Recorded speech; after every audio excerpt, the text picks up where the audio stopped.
Hey, YouTube, and everyone in chat. This is your old pal Nutty.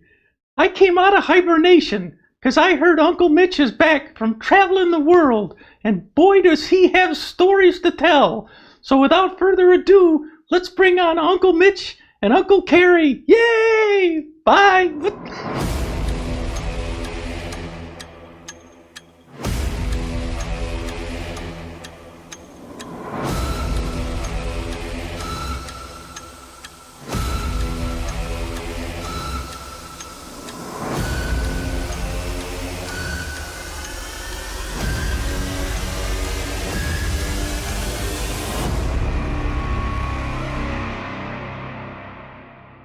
Hello, everyone. Welcome into our latest live broadcast. I'm CareyHolzman. And I'm Mitch Morrison. Oh, look at that. Looks like you missed a spot. I did, yeah. One day when I get old enough, I'll grow up. Okay. Well, glad to be back, everybody. Been a while. Yeah, been a while. Been a while. I was thinking we just had him on in the fall. He's like, oh, spring. Yeah. No. Yeah.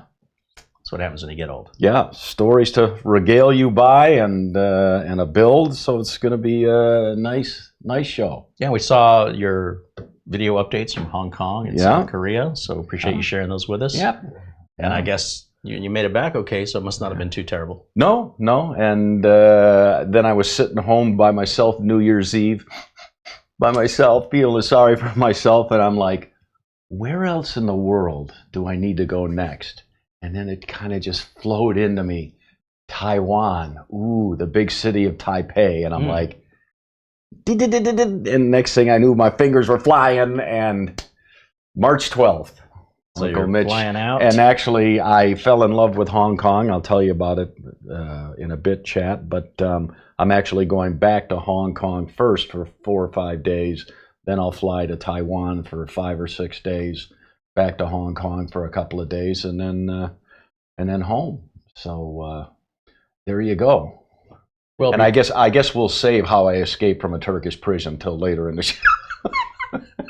That's why I grew this. All right, don't call me Shirley. Yeah. Okay. All right. Real quickly, a shout out and a thank you to our friends over at VIP-URCDKEys, because they're the ones I go to buy my Windows and Office keys, and don't have to get raked over the coals at Microsoft prices. These are real legitimate keys, and Microsoft has turned off phone activation for all of their products. Basically, if you bought one of those shady CD keys online that required you to call Microsoft, that ain't gonna activate on its own anymore.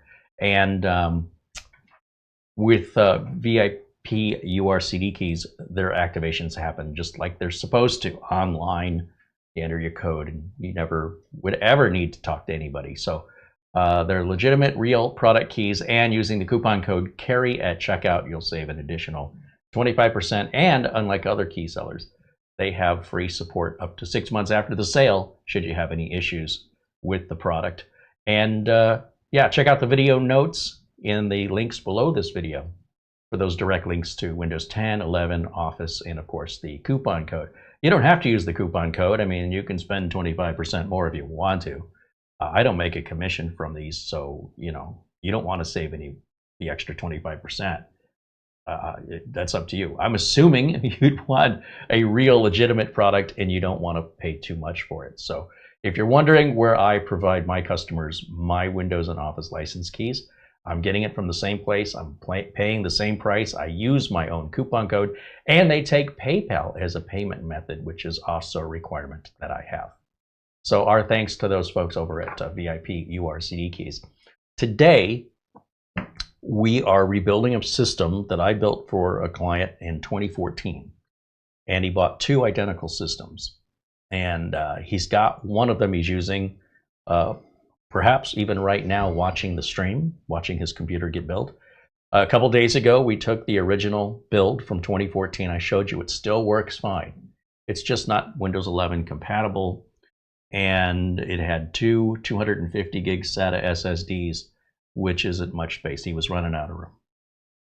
So he's decided, okay, it's time. I would say it was time about 6 years ago, but that's what happens if you build them too good, right? There's no built-in obsolescence in what I build. And I would say for every $100 you spend on a computer, up until lately anyway, you should expect a year out of it. An $800 computer should last you 8 years. If you buy a $250 computer, 2.5 years. Anything beyond that is bonus.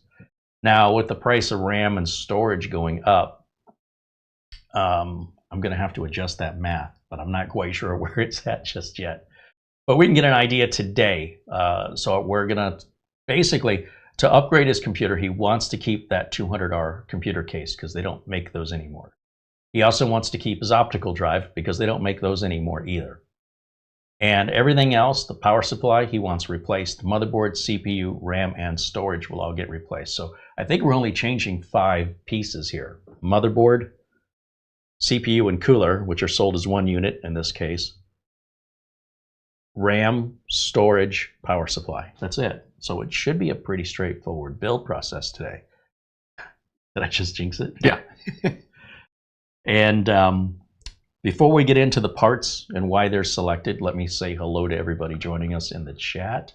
I see Ryan joining us from Canada with a $5 super chat. Thank you to Ryan. Thank you to Buster, our good friend out in Scotland and Edinburgh, who sends us an Amazon gift card in lieu of a super chat. As always, thank you, Buster.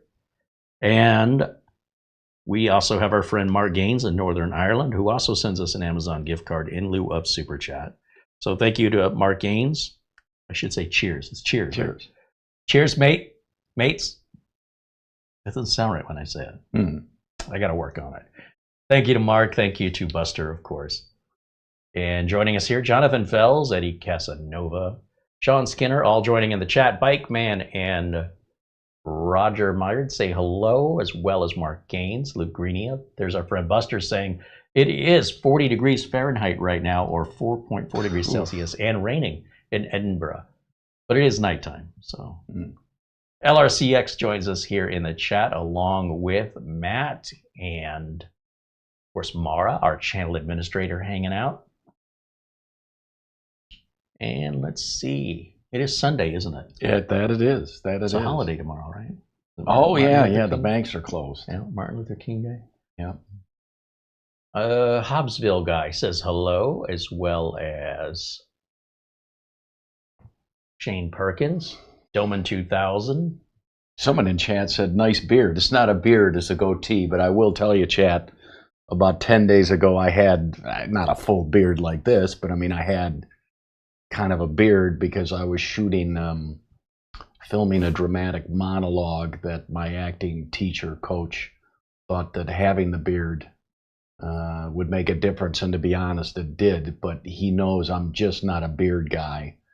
So he's like, when we were done filming, he's like, you're going to go home and shave because you can't stand him. I can't stand it. And so he's like, well, just for fun, he's like, just shave this, don't shave the whole thing, just shave it and try a goatee. And I'm like, okay. And it figures I'd go out and I'd go to a bar and kind of ask some women who know me, unfortunately, do you like the goatee or not? And all of them kind of went, yeah, I kind of like it. And I'm like, I really wish you wouldn't have said that, because to be honest, after the show, this is coming off. Oh, you're done with it, huh? I just... Too much work. I'm just not and then every time you take a sip of beer or something like that, the foam, I'm there with a napkin dabbing, and I'm like... Or you just save it for a late night snack. See what's in my beer. Yeah. So I'll certainly have that up for you, chat, to look at that dramatic monologue when I get a copy. So, yeah, maybe we can share it with everybody today. I'm going to interrupt, and I have to tell you this, Mitch. And as a woman, I have to tell you, that mild scruff on your face is great. I just it's wonderful. Yeah, it's like a little spice. Right. I just can't. Win that. Yeah, the dudes are kind of like, whatever. It makes you look a smidge older, but I'm like, a smidge, and I'm like, I So. I don't think so. I think it makes you look kind of rough and tumble. Yeah, distinguished. Distinguished. I think it looks good, and if you don't like it, definitely take it off. Yeah. But I think it looks great. Well, and certainly before my trip back to Hong Kong, I want to be clean shaven, because my passport photo was taken during COVID, where I was at least 25 pounds heavier. Sure. So when I got to immigration, I mean, they looked at that, looked at me, looked at that, looked at me. I'm Promise weight loss. yeah, and I'm like, this isn't going to end well. And then they're always, Yeah. what year were you born? And then I would tell them, and then they're like, okay. And why are you coming into Hong Kong? To spend a lot of money. Oh, come in. Come on. Just don't bring in your fruit. No. You find a wife. I'm like, no. By the way, that'll get you in the door pretty much anywhere. Why are you here? Yeah, Just spend a lot of money. Come on in. Frank So- Jimmy joins us and says hello. There's also Andy W6AD and John Rogers joining us here in the chat. We've got a worldwide audience watching us live, and if you're watching us live, we hope you jump into our chat room and say hello. We'd love to see you in there. There's Brian Weber joining us, saying happy Sunday to everybody, as well as Josh Kinder. And I'd love for JC. Oh, it's Isaiah. Boy, that's a lot easier to say Isaiah than whatever that is. Scott says hello, and as I mentioned, Ben Laird in Scotland joining us. There's also Mortant and Phil Stodd saying hello here in the chat. And I also see Channel Zero and John Williams saying hello. Paul Vercher and Phil Stodd, Timothy Rundquist. Alan Lindos joins us and says hello.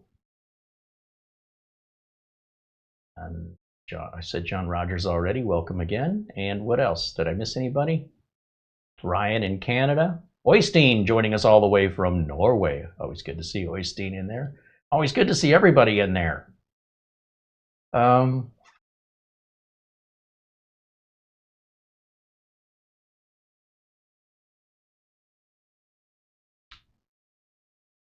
The Mopar Nerd says hello. Nicholas Barlow says hello. David Herzog joining us. Someone says, Mitch, how are you doing? Carey, should I tell him how I cheated death last year? The man with a sickle. Is it my time? No, it's not your time yet. So I'm like, darn it. All right. We did talk about it, but for people who Yeah. didn't hear, Yeah. why don't you get us up to date? Okay. The abridged version. About a year ago, my little brother who lives in Colorado, who I visit, as you know, Chad, had triple bypass surgery. So for months, he was hounding me, get checked. I'm like, I don't have any symptoms. What do I need to get checked for? Every year I go to my doctor and do blood work and physical, So my brother was just hounding me, and I'm like, will you quit hounding me if I get checked? He's like, yes. So I went and had what's called a heart calcium scan, and that's where they just stick you in the tube for 10 seconds. You hold your breath out, stick you in, out, and you're done. And what that does is scan your heart, the 5 main arteries that go to your heart, to see whether you're clogged or not. And if you're a runner, your heart calcium score number would be 0. Well, my little brother's was 900, and to my horror, mine was 700. So then I went and had an angiogram, figured they'd put in a couple of stents, and I'd be good to go. When I woke up and the surgeon came in, I said, how many stents did you put in? And you should have seen the look on his face. He's like, son, calling me, an old guy like me, son, you are way past stents. You need open heart surgery. So my brother said, well, look, why don't you come up to Colorado and use my surgeon? Because I liked him. And so at the end of May last year, I went up, and on Wednesday, June 11th, I had quadruple bypass surgery, and stayed with my brother for a couple of weeks, and then came home and recovered then all of July, August, September, and October. And by then I was really jonesing to take a trip. And so there in November, I spent a week in Seoul, South Korea, and a week in Hong Kong. And very nice. A lot of walking, which I realized how bad a shape I was in, because I normally go to the gym a few days a week. but I didn't, and I'm now back at it. But no, I mean the surgery.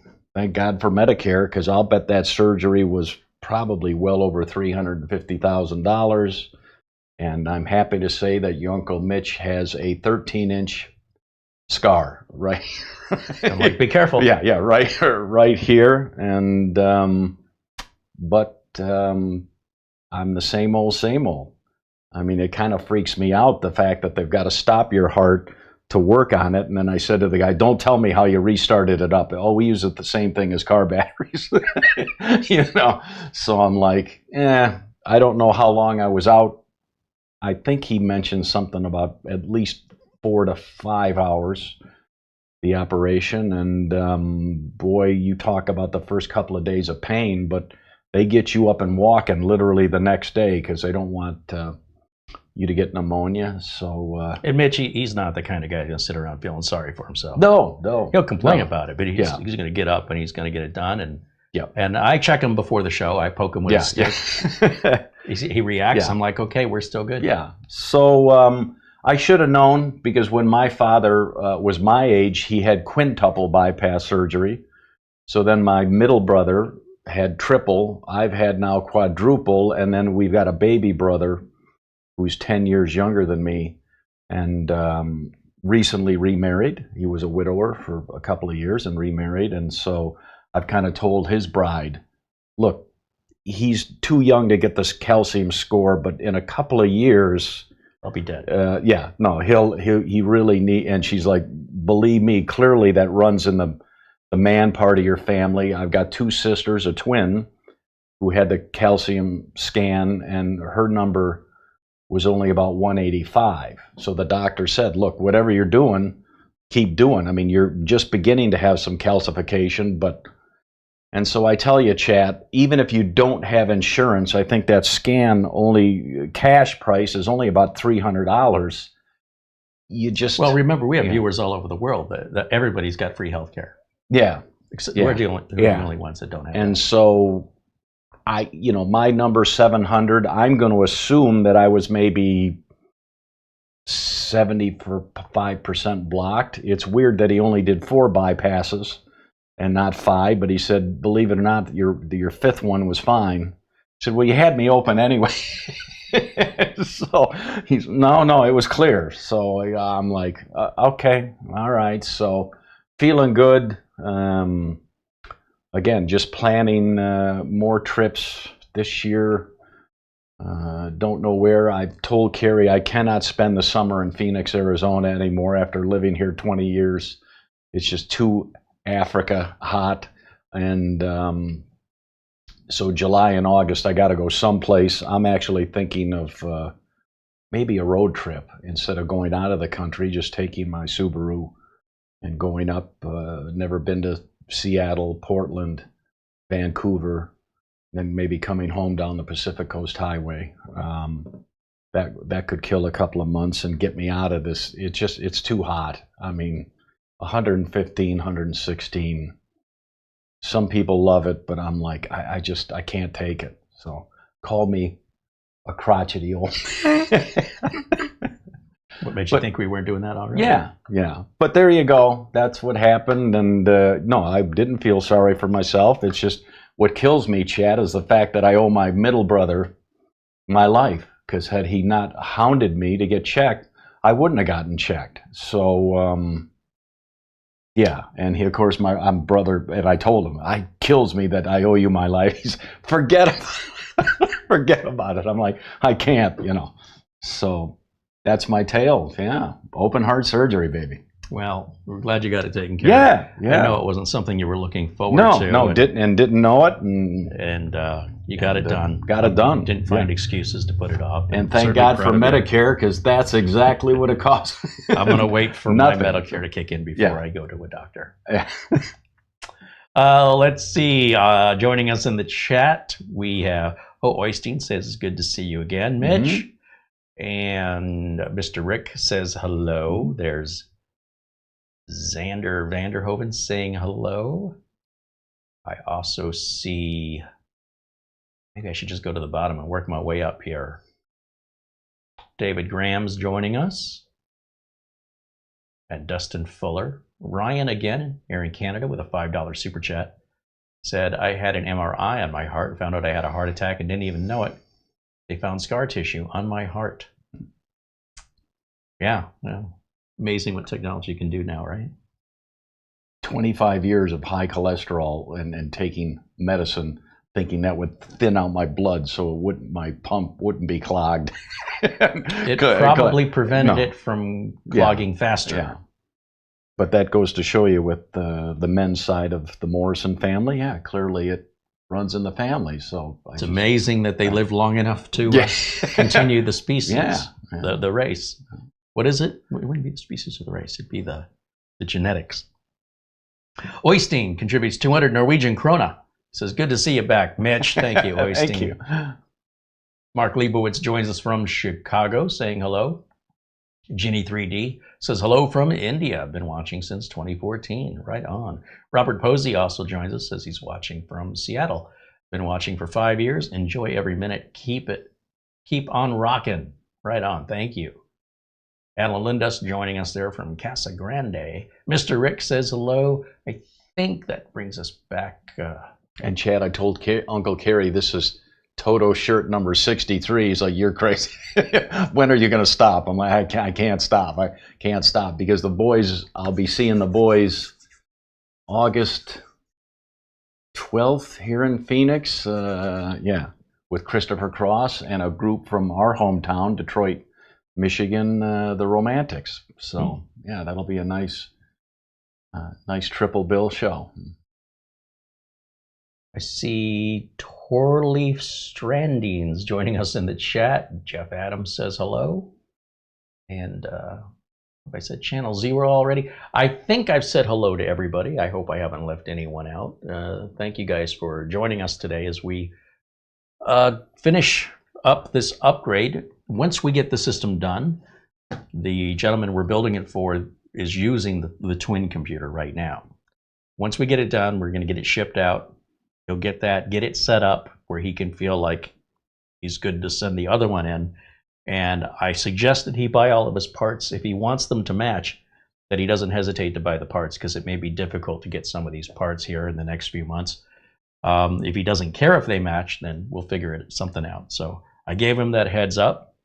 And hopefully he's watching. Thomas Robinson with a £3 super chat. Cheers, Thomas. Thank you.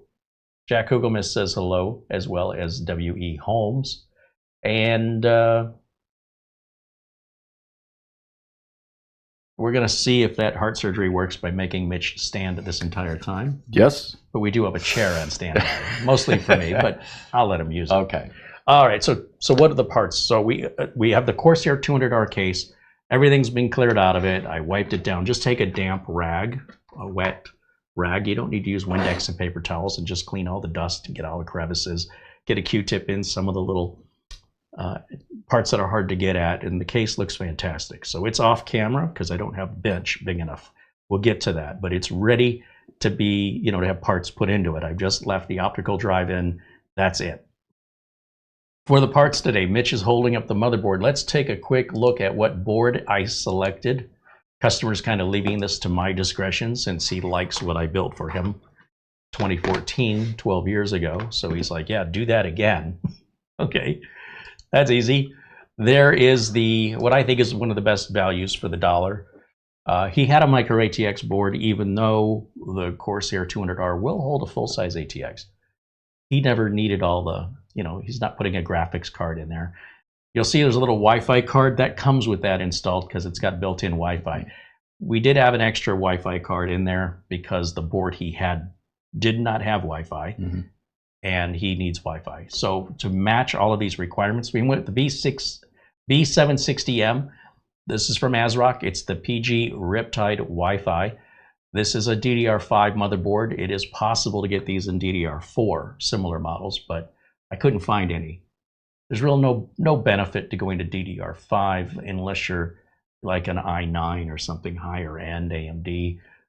But I could find a board that took DDR4, but the board was more money which offset the cost of the RAM. So given the choice, I'd rather have the faster RAM if we're spending the same. But $120, very reasonable price. And you'll see they have a couple other options down here. This is white, which I thought wasn't going to match, even though he doesn't have a glass panel. And there's a little RGB on here. And I'm happy to say that ASRock's got some boards coming out that will be bare bones. They're not going to have any of the plastic armor. They're not going to have any of the LEDs. And they're just going to be all about value and options, you know, having a lot of I/O and stuff, faster M.2s. So, you know, I'm Mr. Practical. Be very curious to see those ASRock boards when they introduce them a little later this year. Now, for the CPU, initially, I could not find a 14500. That's what I wanted. I did not want a 14500F because that would mean we'd have to provide a video card. I did not want a 14500K because that would mean we'd have to provide our own more aggressive cooler. What I wanted was a 14500 that includes the cooler, because that's essentially what we built, was an i5 4th gen that came with its own cooler. And that cooler was still working and everything was fine. He never replaced the thermal paste, never had any noise issues, never had any heat problems. So he orders it, and then 2 days later, he gets an email from Amazon saying your order was canceled. Because what do you want me to do? And I said, well, let me look again. So within those 2 days, this became available again. But notice the price. It's kind of gone up a little bit here. It's usually around the low 300s. So I'm surprised the price has gone up on CPUs. We needed to get some RAM, and that's where, you know, I was kind of buckling the seatbelt. So this RAM is about, I think all RAM is about 3 times what we're paid for it in the summer. So this, I'm going to guess, and this is just sort of a vague, generic analytic from my own anecdotal experience. I want to say if you divide this number by 3, that would be what, about $130? I think that's what we were paying for 32 gigs DDR5 in the summer. And this was one of the best values, because if you search Amazon for 32 gigs DDR5, I did not want any RGB on it, but it wouldn't. I mean, you're not going to see it anyway, even if it had it. But presumably, without the RGB, it should be cheaper. And for some of the people watching, may I ask why? Why did RAM go up triple the price for kind of the uninitiated? Because that's a lot of money for 32 gigs. So what's happening right now is the advent of AI. And so a lot of consumers and a lot of people that are not creators, they don't understand any more than VR. And the difference this time is, well, I predicted VR was never going to go anywhere. It's never had a killer app. And, you know, famously, Mark Zuckerberg over at Facebook, which is now owned by, well, the company they call Meta, wanted to do their metaverse or whatever it was called. And I think they invested, I don't know, $17 billion into that. And they'd say, hey, from now on, we're just, you know, we tell the employees we're going to meet virtually, put on your headsets, which are really heavy. And then you'd be like a cartoon image of your, you know, whoever you choose to be, your avatar. And you'd sit around a virtual desk and you'd have your meeting instead of just using Zoom. Nobody had legs. The avatars just went down to the waist. And Zuckerberg was like, this is the future. The difference is Zuckerberg's version of the future was what he thought was cool, but it didn't really have any practical application. AI has a practical application, particularly for developers and for consumers that are using stuff that they didn't make themselves. So for example, you're already using AI and you don't even know.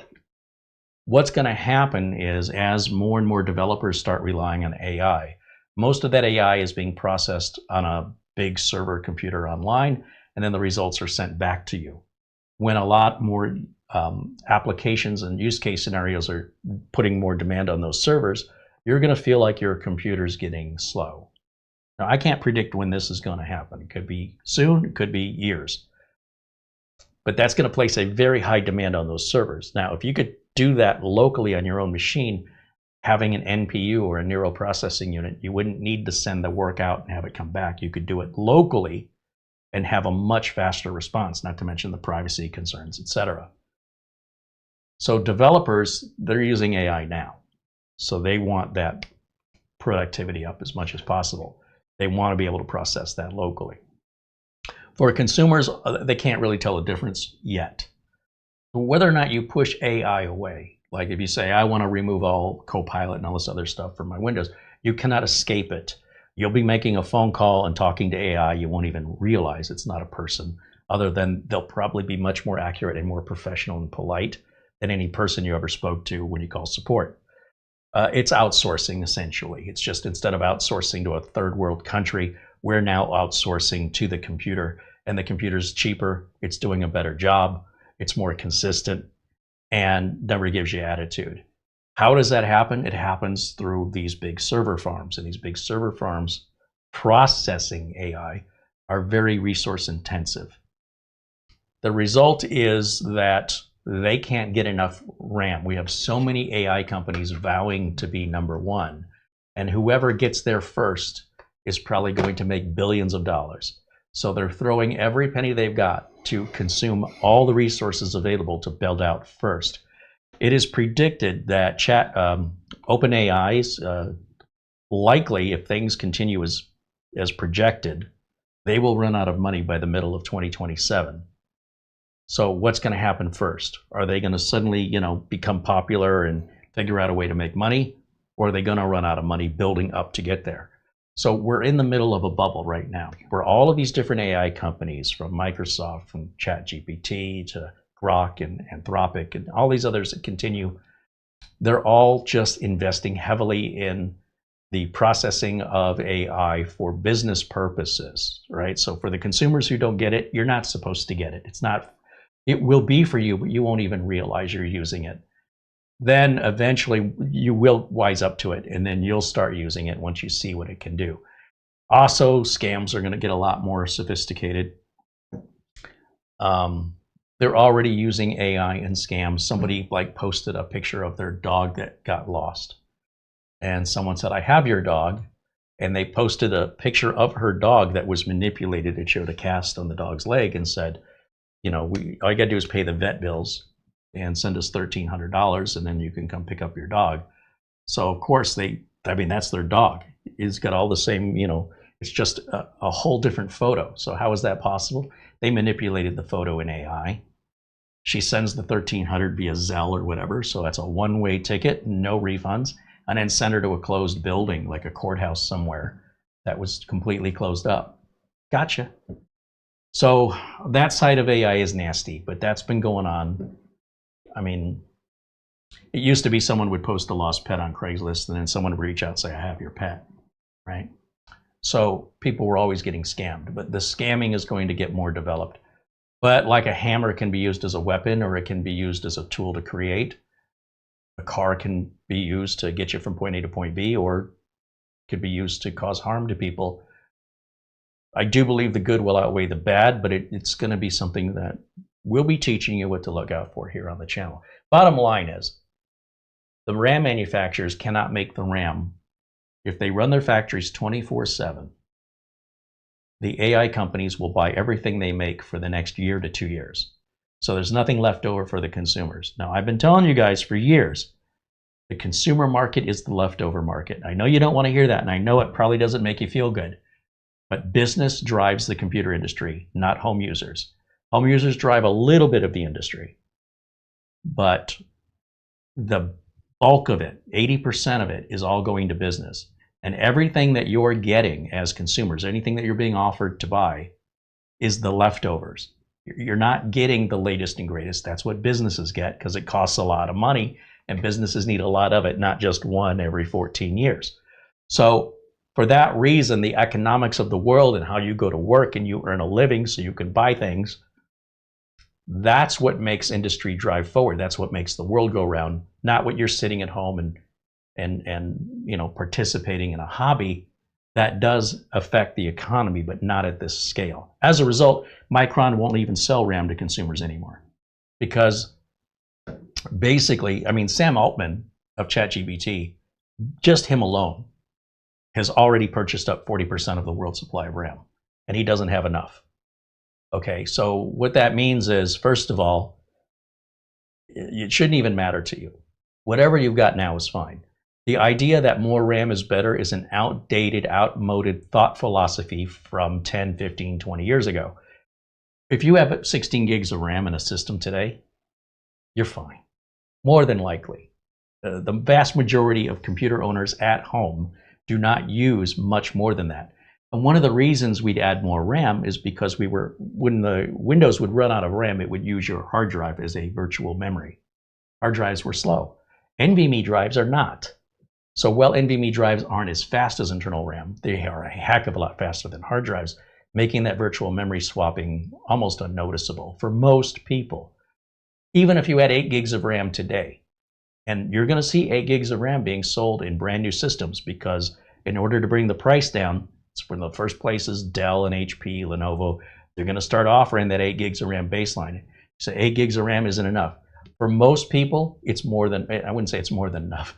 It's absolutely enough for average users. Now, if you're a gamer, if you're someone that does high resource intense tasks like photo editing, video editing, stuff like that, you know, look, you're in an expensive hobby, right? If I'm into collecting Rolls Royces and Lotus and Bentleys, that's an expensive hobby, all right? But that doesn't mean I can't collect cheaper cars.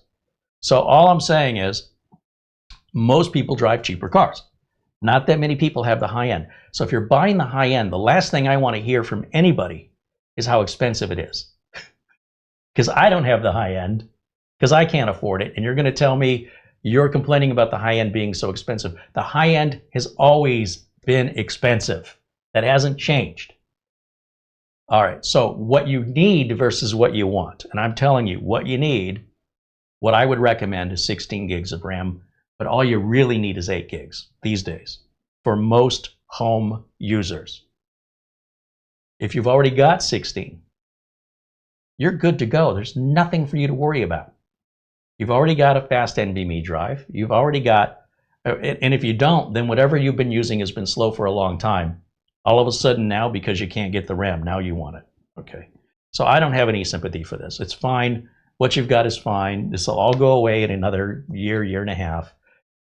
And we'll see what happens to the industry. You know, it could kill the hobby. A lot of people just can't afford it. But how often are we replacing computers? The one we're doing today, the last computer that this guy had, he bought in 2014. So if this epidemic happened in 2015 and 2016 where RAM went up, it didn't make any difference to this customer's life. It didn't make any difference in 2017 or 2018 or 2019 or 2020 or 2021 or 2022 or 2023 or 2024 or 2025 because he had what he needed for 14 years. And I suspect you watching this video, you have what you need. And you can buy it. It's just going to cost you 3 times more right now. And if you don't like that, don't buy it. It's a voluntary decision for something that you want but don't need. Now, if you do need it, it would be presumed that you need it because you use your computer to make money. No businesses are slowing down the purchase of their computers because the RAM is 3 times more. It's pennies in a bucket to them. I will be selling just as many computers to businesses. $300 isn't going to make a difference at all to a business because they're going to earn back so much more money. To sit there and complain, well, the gas is 3 cents a gallon more over here. If you need gas, you pay the extra 3 cents. It's really not that much. So consumers, that's why they get the leftovers. And business drives the market, and business is what gives consumers the jobs that earns the money so they can buy the leftovers. All right. And then what if I want to add additional storage? How's the NVMe market? Clearly not triple a price like this. About double. But it's about double now because people always run out of storage. And they're like, well, I'll just get another NVMe and... You know, I have said I would rather have more storage than faster storage. In other words, if I can get a 2 terabyte drive that's Gen 3 or a 2 terabyte drive that's Gen 4 and they're the same price, I'll take the Gen 4. But if a 2 terabyte Gen 5 is twice the price, give me the 2 terabyte Gen 4. Because at some point, the performance doesn't even matter anymore because this is just internal processing. I don't have any external connections, USB, Firewire, Thunderbolt, or Internet that can keep up with a drive even of Gen 3. So these are about double now. Yeah, let me go back over to the parts listing here. So that's where we are on the RAM. Ooh, yeah, it's a little pricey. So we're looking at $300. This was probably about $120, $130 a year ago. No, in the summer. In the summer, which technically I guess is a year ago. Okay. But I like the S880. It's a great drive. It's not any worse as far, it's the same product, but the prices are going up on SSDs, and anything that uses SSDs or RAM, like all the cell phones and other devices, cars, they will be affected. But look, if a couple of chips in a car cost $50 more, and so instead of the car being $37,000, it's $38,500. Who cares? Like it's a very menial amount of increase in the industry. When you go to buy a Dell computer, because Dell buys memory a year in advance, it's already purchased, they'll be able to absorb the difference in cost because it doesn't affect them overnight. They've got an inventory they have to get through first. So those prices will likely be 15-20% higher than they were last year, so not triple. And you no longer really recommend SSDs. SATA. Well, no, the square ones. You know what I'm talking. That would be SATA. Yeah. So I don't. Anyway, but these, the NVMe drive is still an SSD. It's still a solid state drive. It's just an NVMe protocol versus a SATA protocol. Yeah. And then finally over here we've got the power supply. I just wanted something inexpensive that was quality. Okay. So $40. Now the sad news is at least one manufacturer is saying the price of metals is going up for them, and so power supplies and heat sinks will likely go up in price. Nice. But they're not saying triple or anything like that. No, but if you need one, get one now, right? Well, power supplies never go back. I mean, it's not like you can't buy one and sit it on the shelf. Right. I've got a few EVGA power supplies that don't seem to be available for sale anymore. And they're brand new in a box. Okay. So aside from maybe running out of warranty, right, I very rarely ever have to use the warranty. And you rarely have one go bad, right? I mean, as long as you buy a name brand. In your 30 years, I mean, yeah. Yeah. So those are the parts we're using today. And, all right. And that's the whole deal with RAM. It's going to get worse. If you think RAM is so expensive you want to cry about it, come cry in about 4 or 5 months. Come see me in June. You're going to wish the prices were this low. I'm just telling you right now, either bite the bullet and do it now if you want to save money, or wait until the bubble bursts. These AI companies are going to start running out of money in the next 12 to 18 months, and they're going to get purchased by other AI companies, and then you're going to be left with about 3 of them. If history is to, we've seen all this happen before. This is just the wheel going around again. So same with the cryptocurrency craze, et cetera, et cetera, et cetera. It's more of the same. We've been through this before. You should know what to expect. We know it's going to get worse before it gets better. That's to be expected. And if you just wait, I can go to the store and buy all the toilet paper I want right now, but back in 2020, you'd think, oh no.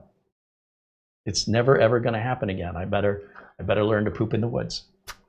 So thankfully, I have that skill. I'm prepared. Hey, buddy, can you loan me 32 gigs of RAM? I'll gladly pay you Monday for 32 gigs of RAM today. All right, let's take a look at what they're saying in the chat, because they're probably crying. Yeah. I'm not making the rules. I'm just telling you how it is. Right? I don't want to sit there and say, oh, it'll be okay. No. It'll be okay next week. I only have DDR4. Yeah. And you have DDR5. Right. I only have the Rolls Royce Phantom. You've got the Silver Menace. I feel so poor. Yeah. Let's see. Scrolling through the chat just to see if I missed anything, and we're going to start building here. 3D Everything says hello, Mitch.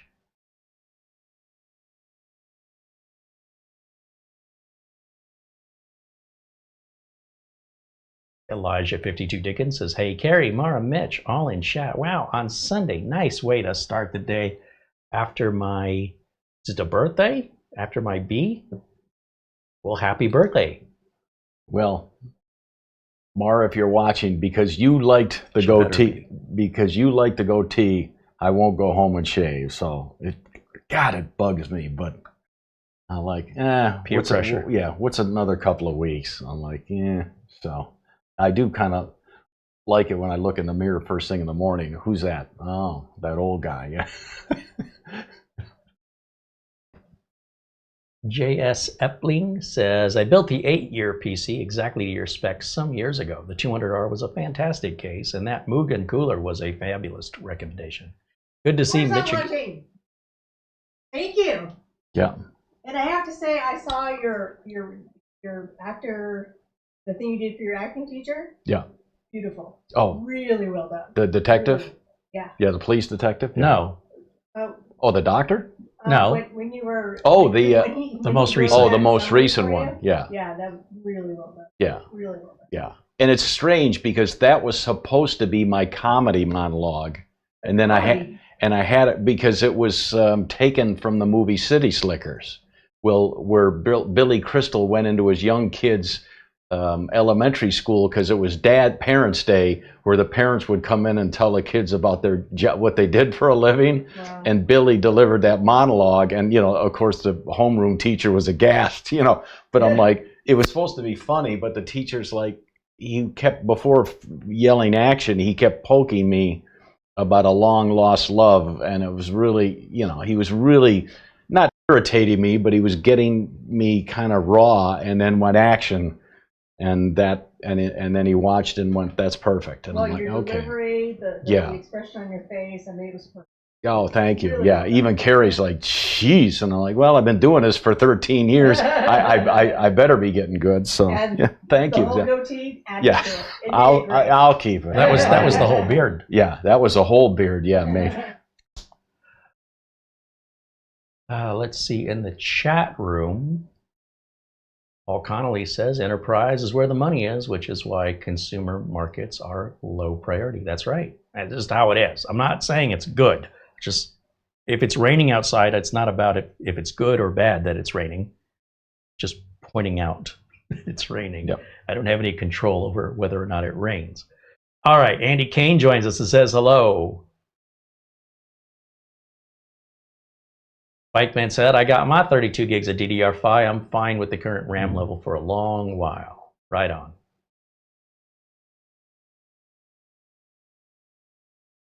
The Mopar nerd says, I have 8th gen i7, runs perfect, 32 gigs of RAM, just fine. For gaming, no need to upgrade my computer. Heck, I am still using an RX 580. Yeah, everybody's needs are different. Paul Connolly said, yes, the need versus want issue. I want a Ferrari, but I can only afford a Toyota, so the Toyota is what I need. Well, I want a Toyota, but I can only afford a Hyundai. You go. This keeps going. Yeah. New York Renal MD says hello, and we also see, let's see, Andy Kane says, the Beijing S880, for sure. Yeah, it's still a good value. Richard DeFry says hello. And Zarosk renews membership. Thank you for supporting us here. These videos are made possible because of our viewers.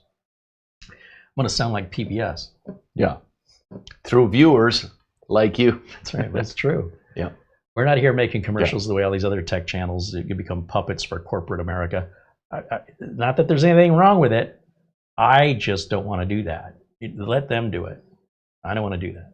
So if that means that we don't get support from the viewers don't care enough to keep me around, I'll move on. I'll take that as a hint. But I'm happy to say we have a lot of members, and just want to give a shout out to everybody in green in the chat. And those members that aren't joining us right now for one reason or another, they might have, lives and be doing things and they'll watch later. How much we appreciate each and every one of you, including those that support us other ways, just by joining in the chat, sharing the links with friends, social media, and helping grow the channel. The more people that watch it, the more members we're hopefully will get, and the more independent we can stay longer.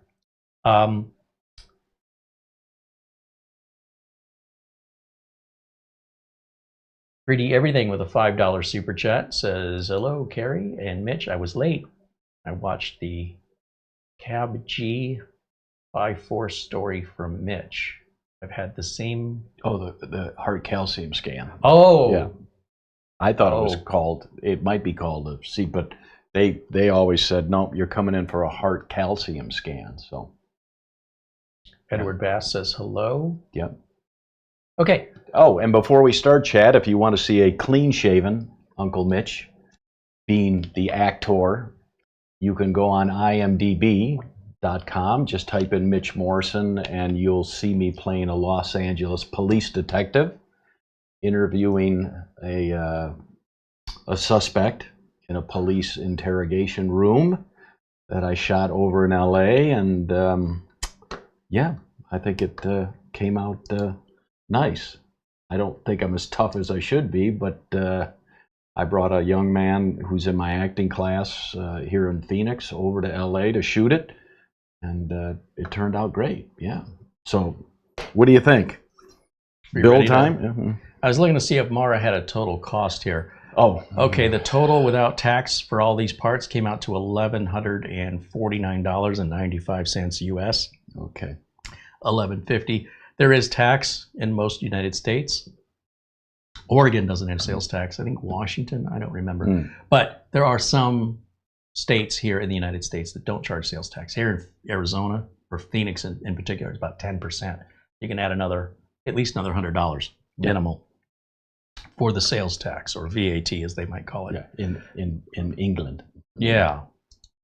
In London. And so you say, well, it's a lot of money for that. But when you think about what he paid in 2014, which this is about the equivalent i5 that was available at that time. So the performance that he got for the dollar, this should be the current same performance for the dollar. And then if you just ask Google, let's say he paid $800 for those parts in 2014.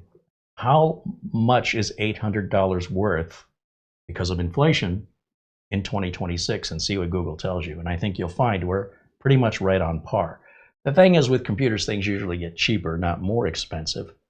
But even though RAM and storage has gone a bit more expensive, we're still on par with what we were paying in 2014. We're still pretty much right there. So that's not terrible when you think about it. Put it all in perspective, and things do change. Nothing stays the same forever. So just because prices were going down, you know, consumer interest also wanes. I mean, I couldn't keep a fidget spinner in stock. Now I can't give them away. I'm just saying, the public is very fickle, and things never stay the same for very long. Some things longer than others, and initially there's often a resistance just because it's change. But when the bulk of the culture that you live in all start moving one way, whether or not you're for it or against it will make no difference. It's just, that's how it goes. Welcome to life. It's unpredictable and chaotic, and I wouldn't want it any other way. It would be very boring otherwise. So with that, what do you want to start with? I guess motherboard. Motherboard. Let me get the power supply out of the way, because we're not going to need that for a while. Have you opened this board? No, nothing has been opened. Everything has been Uncle Mitch. Better open it. Well, I don't know. Is there any tape on it? I don't think so. Oh no. Is that even legal? Hey, it's got the American flag. What do you do with that? You make belly buttons? No, Amazon packages. Oh. And that actually explains a lot. Yeah. Let me get the Band-Aids. Yeah. Let's move this over here for a minute. Okay, what have we got here? We got, what is that? Let me go to the close-up camera. SAT, SATA. Oh yeah, we're going to need that for the optical drive. Your paperwork. Some screws for the NVMe drive. Your Wi-Fi antenna. I hope there's more than one Wi-Fi. Of course. Just seeing if you were paying attention. And then in our anti-static, boy, that's crinkly. All right, let's see. No, that's your. Yeah, that's my bones. In that's your... my. Wait, is there anything else in there? Is that it? All right, we're off to a good start. Yeah. Because as Uncle Carey knows, in March, Uncle Mitch turns old. Very old. So. Didn't George Carlin do a thing on that? Yeah. That's while I'm traveling the world now. Well, I still got good knees. He turned. Yeah. Well, I still got good knees and hips. All right. Is it snagging on something? Yeah. There we go. No pressure. We got all day. Okay. Do you save those? Yeah, I put them right over there. Oh, and look, there's styrofoam, or there's foam guarding the back, which is very nice. Otherwise, we'd be picking it all up all over the floor. So here's our board, integrated I/O, which is nice, because back when it was separate, I don't know how many of those I bent trying to snap them in, where Carey made it look dink, dink. Good sound effect, dink, dink. So I'm glad they're integrated now. And yeah, that's the Wi-Fi card right there on the board. Yeah. Some boards have a chip soldered on. This is replaceable, so that's a nice option. And it's a Okay. pretty bare board as far as all the bells, whistles, and features go, because quite frankly, this going into a case that doesn't have any glass panel, no one's ever going to see it. And the customer will probably open it and dust it out. It was pretty dust-free when he sent it. And So should we put in the CPU first? I mean, or the, sure, let's do that. whatever you say goes. Yeah, let's, Pops, don't call me Pops. All right. We'll put in the CPU. And that is sealed. So this is our, let me go back over here. This is our stock 14500. And why I like the non-K, non-F, you definitely don't want to buy the FK. Okay. Anyway, interestingly, yeah, they yeah. call it the KF. I wonder why they move those letters around. Okay. Anyway, marketing. Yeah. It's all marketing. Yeah. This is the i5 14500. And like I said, the fact that I couldn't get one of these, so I said, well, 13500 is close enough. It's the same chip. Mm-hmm. Do I cut towards me? Just kidding. All right. Well, Yeah. let me step back. But you see right here on this side, there's a little piece of tape right there. But on this side is a big piece of tape with a bunch of information. Yeah. So we're going to want to cut that side. You cut the Thanksgiving turkey with that knife? Surgical steel came with 10 replacement blades. All right.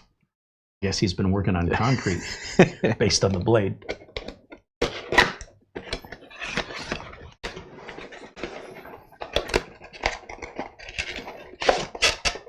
Oh yeah, it comes with a stock cooler. Forgot about that. Yeah, think of the money you're saving on that. Here's our CPU. And here is our stock. Now, wait. Grab the lip on that and pull straight up. Might have to wiggle it a little bit left and right. There you go. Just set it down. And our stock cooler. Now you notice it's got thermal compound already applied. So we're gonna just make sure we don't touch that or anything. So we'll maybe set that. Yeah, we'll put it right And over we here. got, of course, our documentation. Yep, that'll go in the motherboard box. Go ahead and give me that. And we'll just set that over here.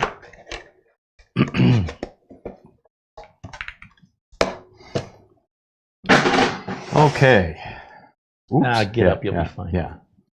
So we've got to put our arm up to remove our plastic safety clip or whatever. Can I remove it now or no? Well, you'll no. Oh, put it in there. Well, That's right. Hold on. One of the things you'll find, and just speaking of critical thinking, is if you were to leave that latch down, now remove that plastic clip so it's secured. So just grab the plastic clip, like right here, there's a lip on it, and pop that off, just being careful not to let it go down into the socket. See how much easier that is than fighting against that arm raising up and down? Oh yeah. So we're going to save that, because if the board ever has to be sent in for warranty, you're going to want to take the CPU out and cover those really delicate pins in there. Don't touch They those bend pins really easily. But it's also not rocket science to put it in. You just have to be mindful.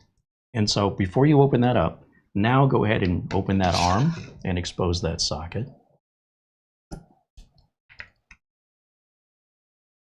Now, getting the socket to lift up can be a little tricky because you might want to stick your finger in there, but that's going to touch those pins. There's a little tongue right here, and if you just push down on it, you want to try that? Yeah.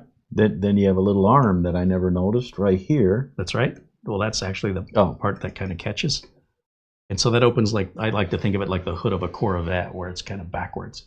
We're used to the latches on the other motherboards where the retention part opens up that way. So you kind of have to work in this little space here. Now, if you look very carefully, of course, they have the golden triangle that tells you which corner goes in. Or you can look for little notches. And then if you notice, if you look very, very closely on the edges of the CPU, you'll see little notches, maybe at the top and bottom or the left and the right, depending on how you're holding it. There's also a cutout in the plastic, and that's separating in other words, the top piece of plastic and the bottom piece of plastic. The top piece will have a cutout, or the bottom piece, again, depending on your perspective. so that you have somewhere to put a finger and separate and open that up again. It folds open like a book, which Mitch is doing right now. Now, to avoid touching the surface, and again, it doesn't hurt anything to touch the surface. It's just the cleaner the surface is, the better the heat transfer will be with the thermal compound. And if you reach in here, you'll see there's two indentations in the plastic on the left and the right. And we take that out, and that's the CPU. Now, it drives me crazy to watch some people building computers because they're built so bulletproof for consumers. They have to be. You can pretty much hold this any way you want. You can lick it like a lollipop. You're probably not going to hurt it. It's not professional, and it's not the right way. I respect the computer parts and the value of my customers' equipment, that I wouldn't be so disrespectful. So what I do is make sure I always hold all electronics. Doesn't matter if it's a board, a video card. I hold it by the edges, just like I'm showing you here. That way I'm not touching the top, I'm not touching the bottom. So when I go to install the chip, what I'm looking for are the little notches. And if you look very carefully, I'll bring this up to camera one here and get by you, because you really have to look carefully. And I might need my glasses. But when I bring this chip up, I'm going to just put this right over Mitch's face. Do you see the notches? Two down here. Oh, yeah. Notice they're offset, meaning if I put this in the other way around, It won't. the notches will, instead of being on the right, they'll be on the left, or vice versa. Yep. And if you look very closely on the socket, you'll see little tabs. Right here. So you can use the gold triangle, you can look for the notches, and because Intel CPUs are rectangular instead of square, you can only get it wrong one way, versus AMD, you could get it wrong 3 different ways. For better or for worse, ideally, we should be putting it in right the first time, regardless if it's rectangular or square. So I'm going to go ahead and put this in, unless you want to put it in. No, it's very easy with the 2 notches. You can't go wrong. So you see the notches. Mm-hmm. Oh, you got glasses on. Yeah, All call right. me Blindy Locks. All right. Who said I wasn't? Yeah, okay. Now, generally speaking, the text that's written on top of the CPU here should flow in the same direction from top to bottom. If this board is going to go into a case, a vertical case, this would be the top of the board, this would be the bottom of the board. So the words would be at the top and work our way towards the bottom. That is usually a good starting point. And I will just start by putting one edge in first. Mara says we've got email. Thank you, Mara. Mm-hmm. Just one edge. Don't push down on it. Just get it up against the frame. Bring it down as far as you can, and then drop it the rest of the way. Then to make sure it's seated in there without pushing down, I just kind of grab the edge of this heat shield and just kind of move it. And it should not slide around. The reason why you don't want to push down is right now that's hovering just above the pins. There's a lot of pins under there, over 1,800 little delicate pins. And what this does when we close this latch and we bring this lever down is it's going to apply a specified amount of pressure. This isn't just you feel for it. This is a measured amount of pressure. It's like if you're putting a tire on a car. You need to tighten the bolts to a specific amount of foot-pounds. If you're just tightening the bolts to where it feels good, you may end up with your tire flying off. Worse, if it's a customer's car, and now you're held liable for any injury, death, and damages. Or you've tightened them so tight that you can shear the bolts off, or make it near impossible and very difficult to get the tire off the next time. So these are set amount of torque that is designed by engineers, and that must be followed for safety, for performance, for reliability. In much the same way that when we pull this lever down, what a lot of home users don't realize is that also has to meet the specification, and it's like a window. It's like it's got to be no less than this amount of pressure and no more than that amount of pressure. And if you Google it, depending on the socket, they're different. Nobody tells you this on YouTube because I don't think they know. So you can't simply like test something by pushing down. Oh, let me show you how thermal paste spreads by pushing a piece of glass down. That is not at all accurate, and it's a complete waste of time because thermal paste also becomes more viscous as it heats up. So just because you smashed it down and it didn't smash all the way, doesn't mean that when you turn it on with the right amount of pressure on a less porous material than glass, that if you could watch that under the right amount of pressure when it runs at temperature, which is, let's say 80 degrees Celsius, that it doesn't just spread out and fill everything up. That's why all of that's nonsense. It's complete gibberish imagination from uneducated people who don't understand the way things work. And rather than get that information before making the video, they just go, well, that's clearly how it works. I can show you. So can I do it? Can I do it? Please. Yikes, that sounded painful. There will be pressure. Don't freak out. He's going to have to push down on that pretty hard. Don't freak out. But that's quite a lot of pressure. Yep. But there. And that's what's pushing the chip down to make contact with those chips underneath. Okay? That's how AMD boards work. That's how, well, at least AM5. And there you go. And all the Intel chips since, I don't know. I think NVMe is what we ought to do. You want to do the NVMe next? Yeah. So we need a number. You don't want to put the cooler on? No? It's up to you. Yeah, NVMe, and we need, what are those, number ones? Your number ones? Yeah, that's usually like a number 1 Phillips. I like to use this driver. And we want to, the first slot in general that we want to use for our main NVMe drive is the one nearest the CPU. That's typically the fastest slot. Now, you don't have to. Maybe you don't want the machine to run to its best performance. Also, I would not add any more drives until after I'm done with the build and I've got Windows installed, because if we put more than one drive in now, it can be very challenging and certainly delay as you think about which drive is the one, especially if they're two of the same drive, right? Which Beijing is the one I want to be my C drive. So the best tip from your Uncle Carey is don't try to do everything at once. Otherwise, you'll just always be done. So while I'm doing this, why don't you've got the chat covered up so that you can't see what people are saying. I'll loosen this with the cover. You thinking there's a tape under there, maybe? I hope so. Like a lot of film. There should be tape and film under there.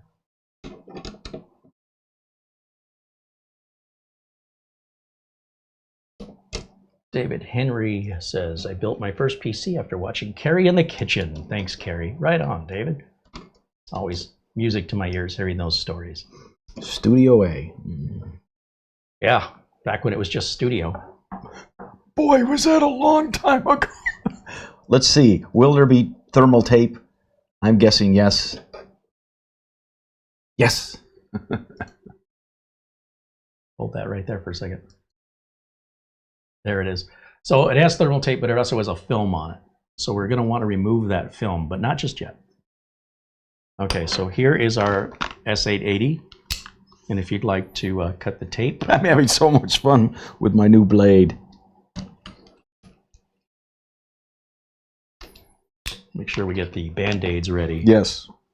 So while you unbox that, let me take a look at our email. Okay.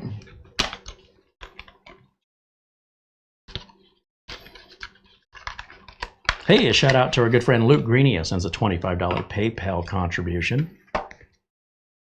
Luke. In honor of your friend Mitch. All right. We're going to McDonald's later. Yes. Can't afford Arby's. Now this is interesting that it comes, you want to do the close-up, it comes with its own screwdriver, the glare. Right. Yeah, that screwdriver's terrible. Yeah, right there. Awful. And there's a couple awful screws too. But oh yeah, you shouldn't be using either of those unless you're. And we've got documentation in the box. This is for people who are woefully unprepared. Now, does this have a little doodad that I can open one of those it to? Corners should be. We're using scientific terms here. A little doodad. You should be able to just pull down one of the corners, and then the top lifts off. Like there you go. And then you've got the cutouts. Yeah, very convenient. Mm-hmm. And then the rest of this. And is this tape? So it came with well, that's actually a very thin heatsink. Oh. So you wouldn't peel that off? No, you don't peel anything off of an NVMe drive. The NVMe drive will be designed like that with intention. And of course, over on this, got it upside down, but here is our little magic notch right there. And that on our board. Now we do have an M.2 drive here, but if we were going to use this slot, we'd want an NVMe drive that came with a heatsink on it, or we'd want to add a heatsink to it. That's the other advantage to using this one up here by the CPU, is that it matches the board with a heatsink that's adequate for the speed that it supports. So here's our little notch right here and here. So you kind of want to do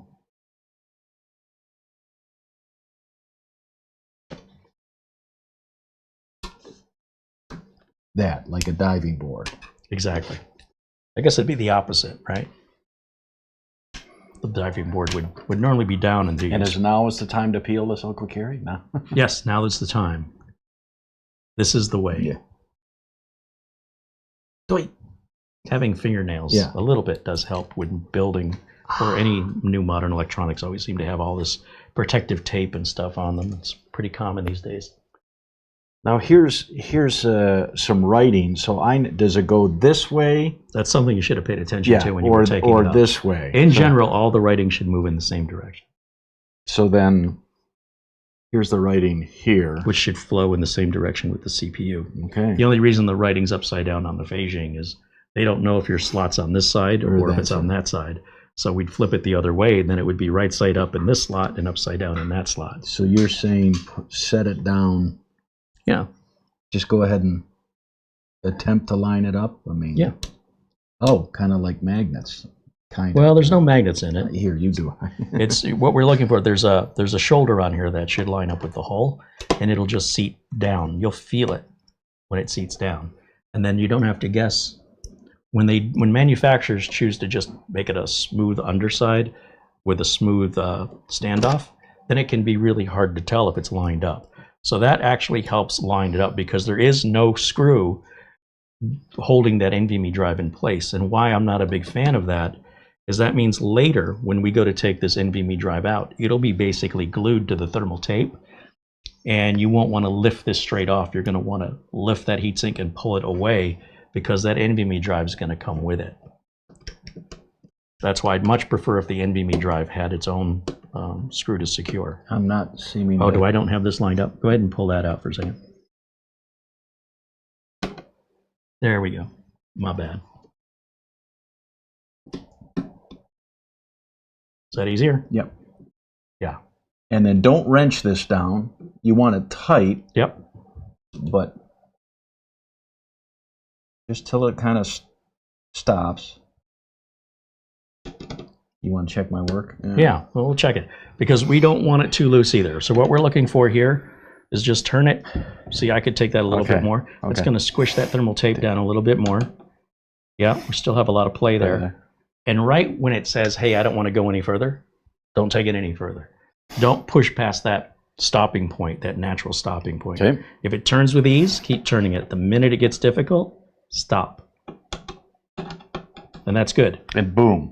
Again, there's 2 terabytes of storage. Yeah, and it's not precise in the sense that you don't have to torque this to a certain setting.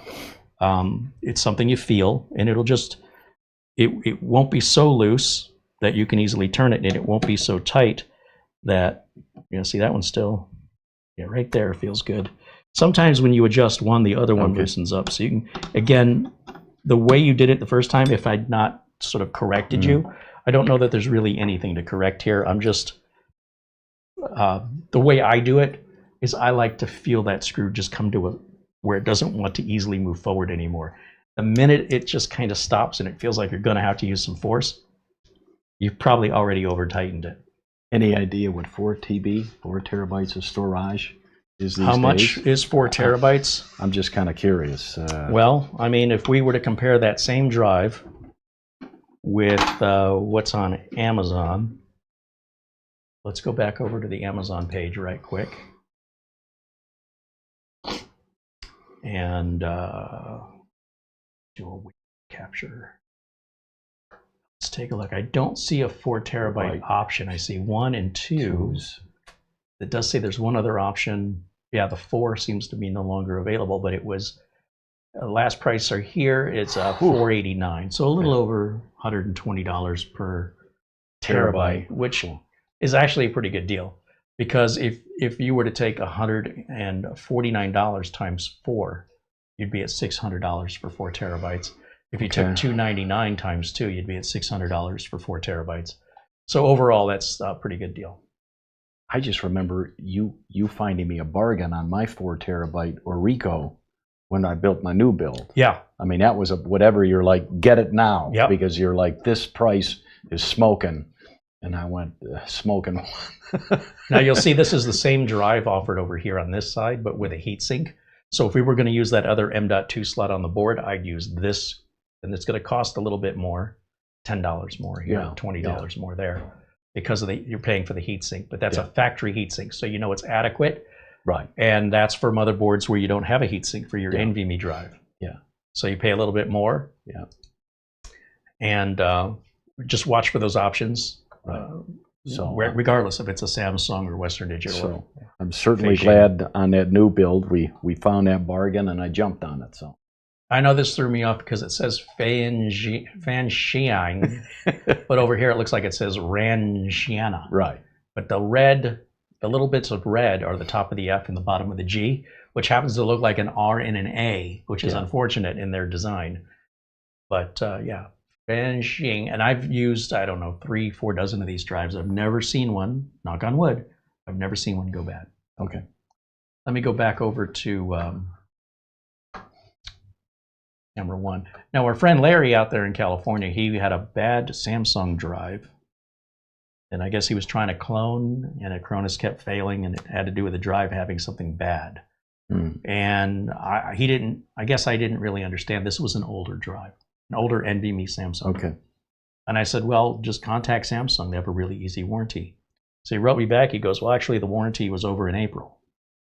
And they still covered it. So unless he meant the warranty's over this April, but then why would he say they still covered it? Right. So that was hard to determine what he meant by that. But I think what he meant was that that drive is over 5 years old because it's a 5-year warranty. They told him to send it in. And they already said that within days, they said, okay, we got it repaired and it's back out to you. He goes, that's amazing customer service. That's why it's so important for you guys to let us know your experiences, not what you read about online on Reddit. So much nonsense and exaggeration and hyperbole. I'm 10 feet tall and 4,000 pounds on Reddit. So but if you have your own personal experience, we'd love to hear about it. Positive or negative, we want to hear about your experiences. For better or for worse, we know that at least they're real. All right, so we wouldn't have that information about that whole Samsung story there without Larry reaching out and telling us. So thank you for that, Larry. So we're ready for the cooler. Get back over here. David Henry with a 10-pound super chat says, thanks again, Carey. Well, thank you, David. Thank you for the contribution to the channel. And looks like we just have some other conversation going on. Paul1961 says hello. You have a dad joke for us today? Oh, yes. You ready? I'm ready. And now, my friends, it's time, this time in the show, for the bad dad joke. Let me think. Okay. What kind of cheese goes around a castle? Mozilla. Wah, wah, wah. Told you it was bad. All right. I'm turning beet red just because it's so bad. We think I'm having a stroke, which is no, because I got a new pump. Do you smell toast? Yeah, because I've got a new pump. Yeah.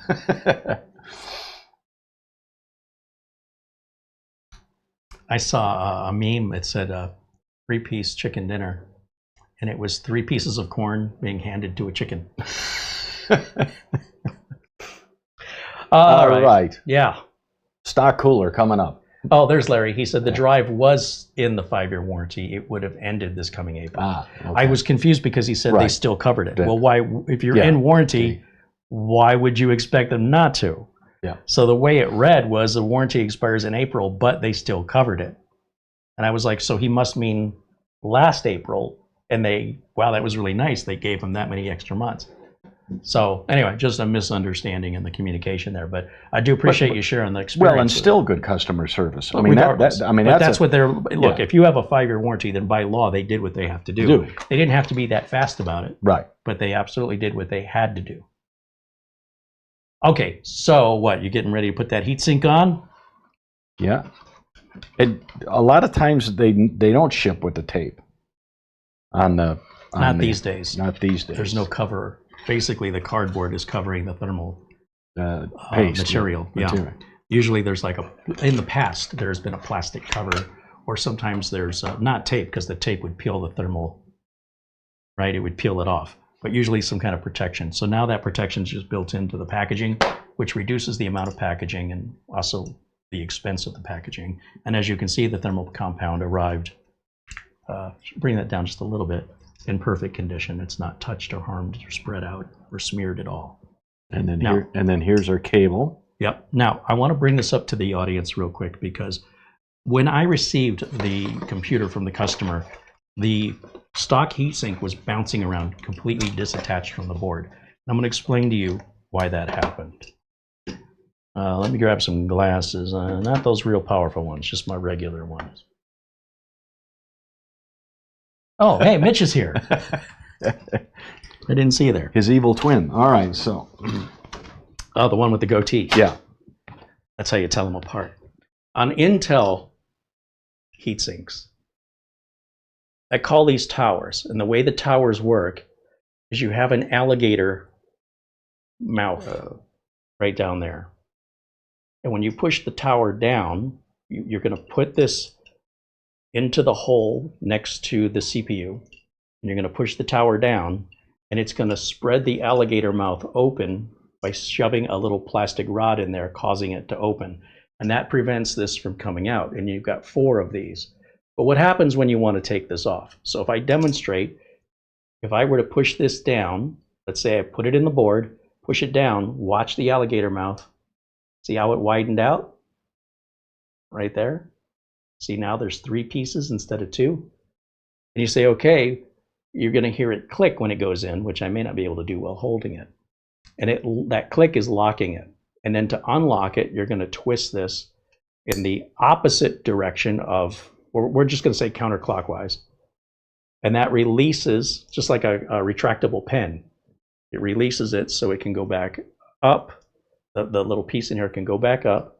And that little alligator mouth, when you can lift up on this, the piece inside of it will lift up and it'll close back up and you can lift this out. So what this customer did is he did not turn these back clockwise. And they should be out of the box already clockwise, ready to be locked in. It's only when you're taking it off, you would go counterclockwise until it stops. Then you're going to grab that like this and pull up. And you're going to do that to all 4 of them. Then lift it off. And the first thing I do when I lift it off is I turn these clockwise so I don't forget. Unfortunately, these don't have any arrows. The model that he sent me, it does have little arrows. And the arrows indicate, well, is there an arrow on it? I don't think these have the arrows anymore. It just has like a black widow symbol for some reason. It doesn't tell us which way is lock or unlock. So lefties, loosies, righties, tighties. If you go counterclockwise, going left, that would be to remove it and to install it. Make sure it's turned all the way to the right, tighties, because we want to lock it. It's a very simple thing, and you'll know when you go to put this back in. If we leave this in the unlocked position, it won't go in. You might fit these little pieces in the holes, but then you'll be able to lift this up and take it right out. Nothing will lock it in. And you won't hear any click either. So you want to listen for the click. If you're not getting the click, then you don't have this over the hole properly, or you've got this in the unlocked position. This is something a lot of content creators do not talk about. You're just supposed to know through, I guess, osmosis or something. So it's a mistake anybody would easily make. And Intel could do a better job with, labeling the top of these towers lock and unlock. I don't know why they don't. And I'm trying to locate the CPU fan here. Yeah, because this will go in any of 4 directions. So, well, Well, Intel's CPU is rectangular, their cooler is square. AMD's CPU is square, but their cooler is rectangular. So on AMD, you can only put the cooler in one of two ways. On Intel, the cooler can go in any of four ways. So which way is best? Well, whatever is the shortest length of cable to run to where it plugs into the motherboard, which is going to be up here somewhere. Now, if we look down close at the motherboard, get down close, we probably won't be able to see it too well, but we've got a couple of headers here, and anything else? So that's it. CPU So fans this is right one there. right up here, right towards the edge, you probably won't be able to see it on camera. It says CPU fan 1. And then below it, written along the side, it says CPU fan optional. So that would be if you had a 2-fan cooler, or maybe you had an all-in-one pump and you wanted to have the pump on. You don't want the pump to speed up and slow down necessarily, so you'd go on the second one. So anyway, the one closest to the edge, sometimes on some motherboards that's a separate color, like it might be a beige or a white. So we know when we put the cooler on that we want that cable as close as we can get it here. We don't want to have to run the cable around the cooler. Like if we put the cooler on this way, then we'd have to route the cooler all the way around to get to that point. That's just not going to look good. It's also harder to work on. So don't worry about the logo that spins with the fan. There's no right side up other than what is my shortest distance from the cooler to that connector. And then once we have that established, we'll grab a zip tie and we'll just tighten that up and you won't even see it. Now, you'll notice when I sat that down, I was feeling for the holes, because before you push down on it, you're just wasting your time if you're not lined up with all 4 holes. And when we go to push down on it, and I don't know if you want to do it or if you want me to do it, you're going to use your thumb and all of your weight, and you're going to push until you hear it click. And just do one corner and then do the opposite corner afterwards. Take your time. There, now go do the opposite corner. Make sure it's in the hole, you'll feel it. If it feels like it's there, go ahead and put your body weight on it. I heard a click. No? Try again.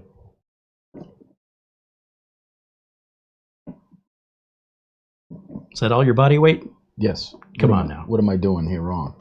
Make sure you're in the lock position, so turn that tower. Make sure it turns to the right. Does it turn? No. No? So you are in the lock position.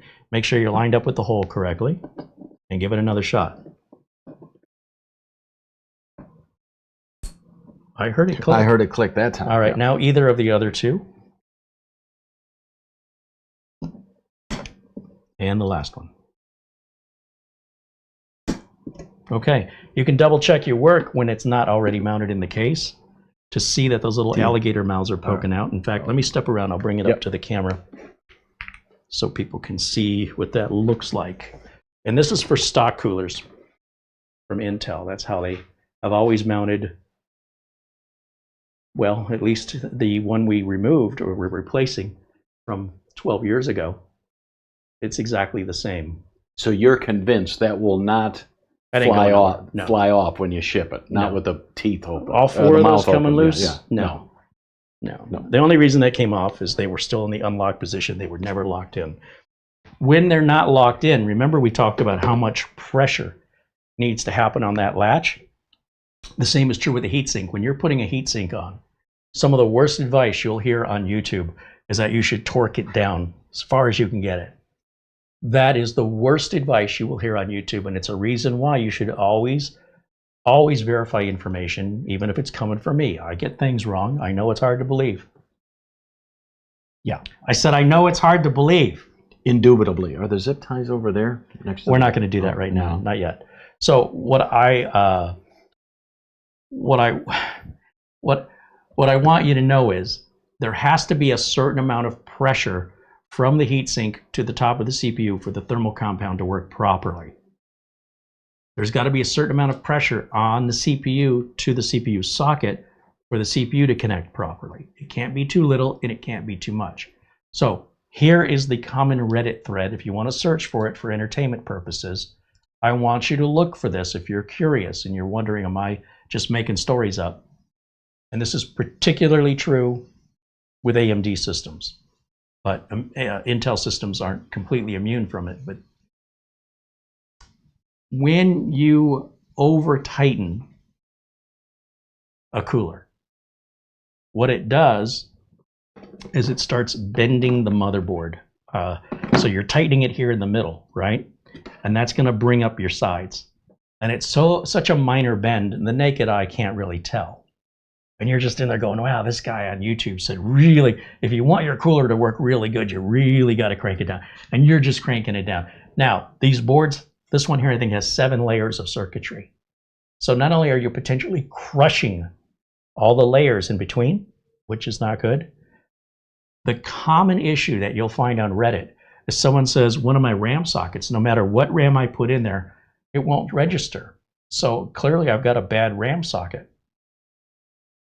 This is the logic of the home user, okay? And this is where it's important that people open their minds to ask what they're doing wrong instead of coming to a conclusion that's completely wrong. I have a bad RAM socket. No, you don't. You over tightened your cooler, and now your RAM socket, instead of sitting completely flat, is sitting like this, and you can't tell because it's such a minor thing. But you go to put your hand up like this, like it's a RAM stick. And this is the socket now. The middle isn't connecting anymore. You're getting the edges, but you're not getting the center. And it looks like the RAM is in, but it's not in because you've bent the board because you've over tightened the cooler, and you think you've got a bad RAM socket. You're wrong. So be open to asking questions to learn so that you don't find yourself in that position of being wrong. There's nothing wrong about asking a question, but there is something wrong with being arrogantly wrong about something you completely misunderstood, misjudged, and have characterized based on no experience. You just watched YouTube videos and read forums, and it didn't work out. So clearly something's wrong. I did everything right. If you say to me, I did everything right, you didn't do everything right, because nobody in their right mind would ever just conclude, I've done everything right. Somebody else has to tell you that. Somebody else has to say you did everything. You don't get to say that to yourself. Well, I did everything right. I determined that on my own. Let me investigate myself and see if I did anything wrong. Nope. Nope. It's not me. Stop that if you sincerely want to learn and you want to avoid having these kind of mistakes. Ask questions to verify first what you think you know. And hey, maybe you do know it correctly, but you need to find out from somebody else. And preferably a few people, kind of gauge it, see what people are saying. And common sense, critical thinking ought to point you to where the problem is. So what I like about the push down pins is you never have that, there's no torquing down of the screwdriver. And some third-party coolers, the screws will physically stop at a certain point. You can't over tighten them without shearing the whole top of the screw off. And those screws are usually proprietary to the manufacturer of the cooler, meaning you got to call them now and postpone finishing your build. You're just not going to run over to the hardware store and get a screw. So, at least not at my hardware store. Anyway, don't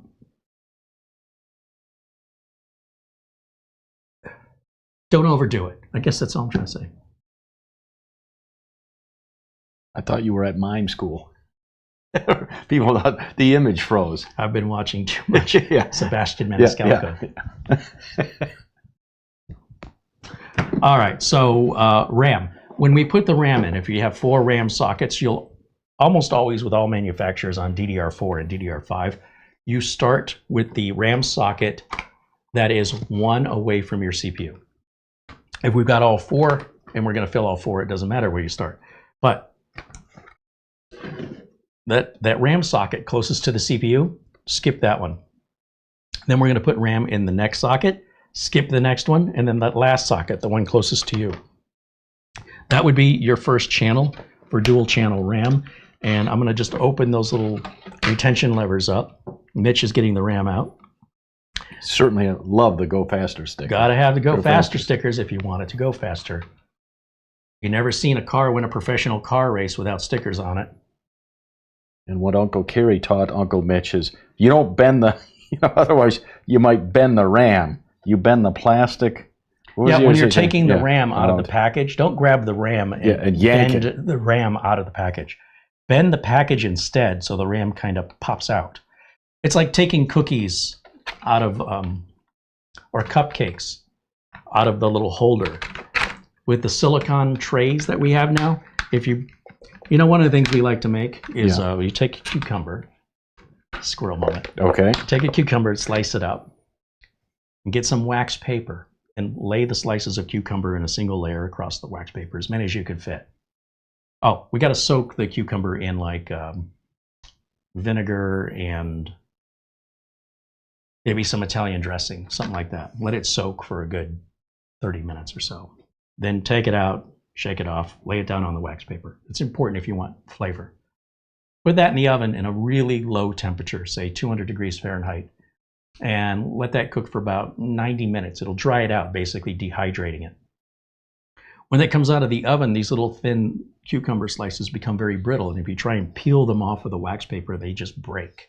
Then you've got, it's a lot of work to scrape up each little, how many slices do we have? But if you pick the wax paper up and bend the wax paper away from what's on top, including cookies or anything else you're cooking, then you're pulling the wax paper away and you're not breaking the cookie. You're not, if it's a thin potato chip, you're not breaking the potato chip. So instead of pulling it off, take the bottom out from under it instead. Well, in much the same way, when it comes to taking the RAM out of these packages, instead of just trying to pull this RAM module out of the package, which I see a lot of people do, the package is basically garbage. So who cares if you bend the package up? So if we bend that package, you can see how I got a finger underneath here, and I'm going to push up on that. You see how it kind of came up? Then I can get my thumb under there, and I can just slide that out, and I'm not putting any pressure onto this RAM at all. We don't want to bend that RAM. So that was a helpful cooking tip from your Uncle Carey. Yeah, you want some cookies? Yeah. No, because I really hate cucumbers. All right. You're handing this to me, I guess. I'm doing this? Oh, thumbs, I'll do it. All right, well, let's get a close-up. Okay. Now, if I start here in this socket, it's going to be hard to get to this socket behind it. So just logically, and also for the viewers being able to see, we want to line up the notch with the notch in the socket and start with the socket that's closest to you. Like I said, if we start with the socket furthest from you, the audience won't see, right, and you'll kind of have to work your way between the cooler and the other RAM. So if you do this in the right order, it's easier, but it works the same. Now that RAM is only going to fit one direction. Yeah, it will not that way. Can you tell just by looking at it? Some people think that it's... Some people think they got it, but you can try fitting it in there. You'll see. No, you can kind of tell that it's this way. I think you're right. So the first thing you want to do is align the edges with the grooves on the clips. Don't worry about the socket itself down here. I want you to focus on just getting it into the little grooves. And you're going to need that completely straight up and down. It does not go in on an angle. And that's perfect. You notice he didn't use any force. It's in there and it's sitting just above the track. This is a good time to just double check your notch is lined up. And then you put your thumbs on each corner, and with one thumb pushed down, you'll hear it. And now the other thumb. There it is. And I'll repeat that. We're going to skip the next RAM module, RAM socket. Now, this will still work, by the way, if we do use this RAM socket. It won't work in dual channel mode. Instead of working together, they'll work separately, and that reduces performance. So unless you want to intentionally slow down your performance, I would otherwise suggest you follow this installation of don't use the socket closest to the CPU. Use the next one, then skip the next one, and then use that last one here closest to the edge.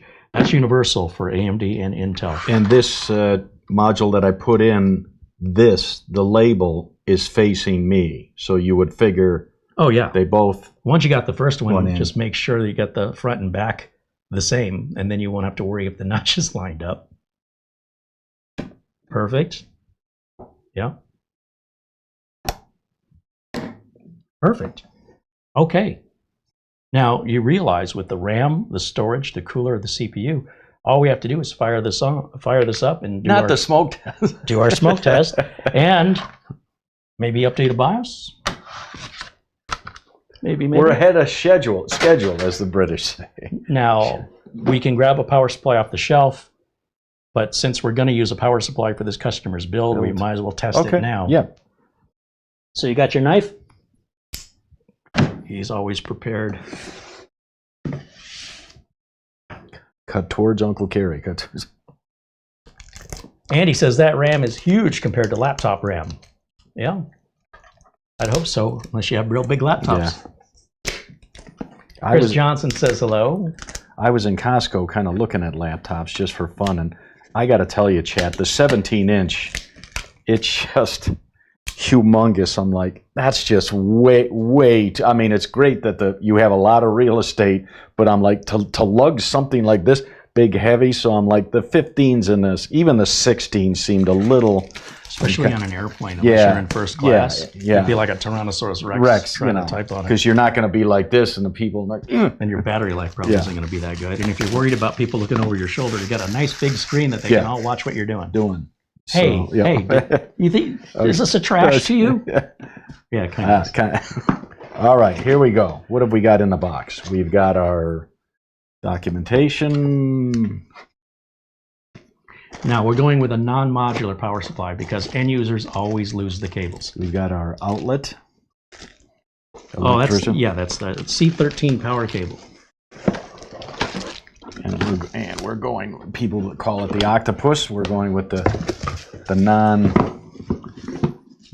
so I should probably take this off because we got to pick, which ones. This is just these I always put right over there. Okay, this is just, it's a good sound effect. Sorry, Mar. Sorry, Nutty. All right. Get back up. Should be fine. Hey! You nut! I like to save these because sometimes when I have extra cables, I can, that's how cheap I am. I'm going to just put that in the drawer and save it. You'll see it again.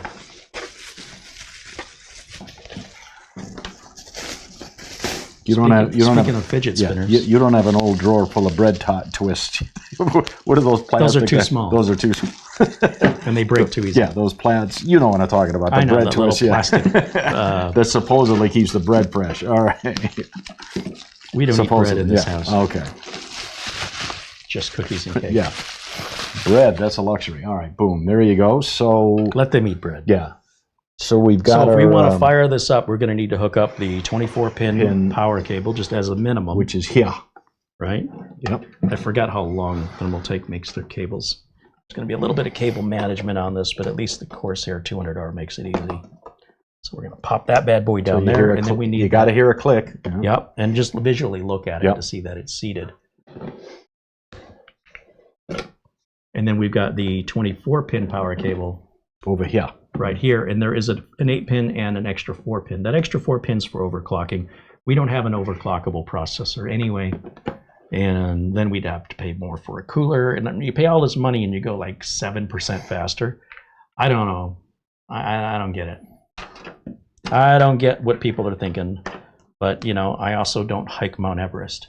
Why did you risk your life hiking Mount Everest? Because it's there. Because it's there. Who was because they have really good ice cream. Who had that quote? Yeah. Because why did you climb it? Because it was there. Sir Edmund or somebody, the first guy to climb. I'll tell you what. it. If I ever climbed Everest, I'd have you turn the camera on and go, "Where's the? I heard there was a Dairy Queen up here. Yeah. I wanted to get a souvenir. Where's the down elevator? Where's the gift shop? I climbed Everest, and all I got was this lousy T-shirt. It's that guy sitting there frozen. Got my mug. Worth it. Yeah. Thank you, Sherpas, for risking your life for my whims. Anybody got a sled? Or how about one of those silver saucers? I'll get down. Just get down real quick. That's all well and good till you hit your first crevasse. Yeah. We're going to need to hook up some cables here. We need your power turner oner thing, which is power turner oner thing. Yeah. So this, the flipper. We need an HDMI cable, which we should have right over here. And then to your right, you'll see that black keyboard and mouse. If you would grab that for me. And while he's doing that, I'll plug the HDMI cable in. And we'll grab that keyboard and mouse. We have the dongle right here. Turn this on. Turn this on.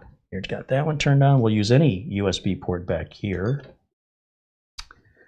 Now, before I put power onto the power supply, we do need a power switch. Now, you could ground it out with a screwdriver if you're you know, a mountain man. And like Carey says, don't plug in the internet yet. Don't get ahead of yourself. We're way too far from that. Now, I do notice they've given us a couple more fan headers over here, which is good. Okay. So for your case fan, it looks like we've got 1, 2, 3, 4, plus the CPU, 5 fan headers on this board is pretty darn generous. So this is our power switch. That's almost always going to go in the bottom right corner. A lot of these pins that stick up, they all look alike. And if you're not 100% certain, check your manual or read the fine writing below each pin connection, and it'll tell you what it is. But you got to have pretty good eyes and good light to see it. But these wires, they all go into the same order, regardless of the motherboard. There's a few exceptions, but not worthy of mentioning, because odds are you won't even have one of those.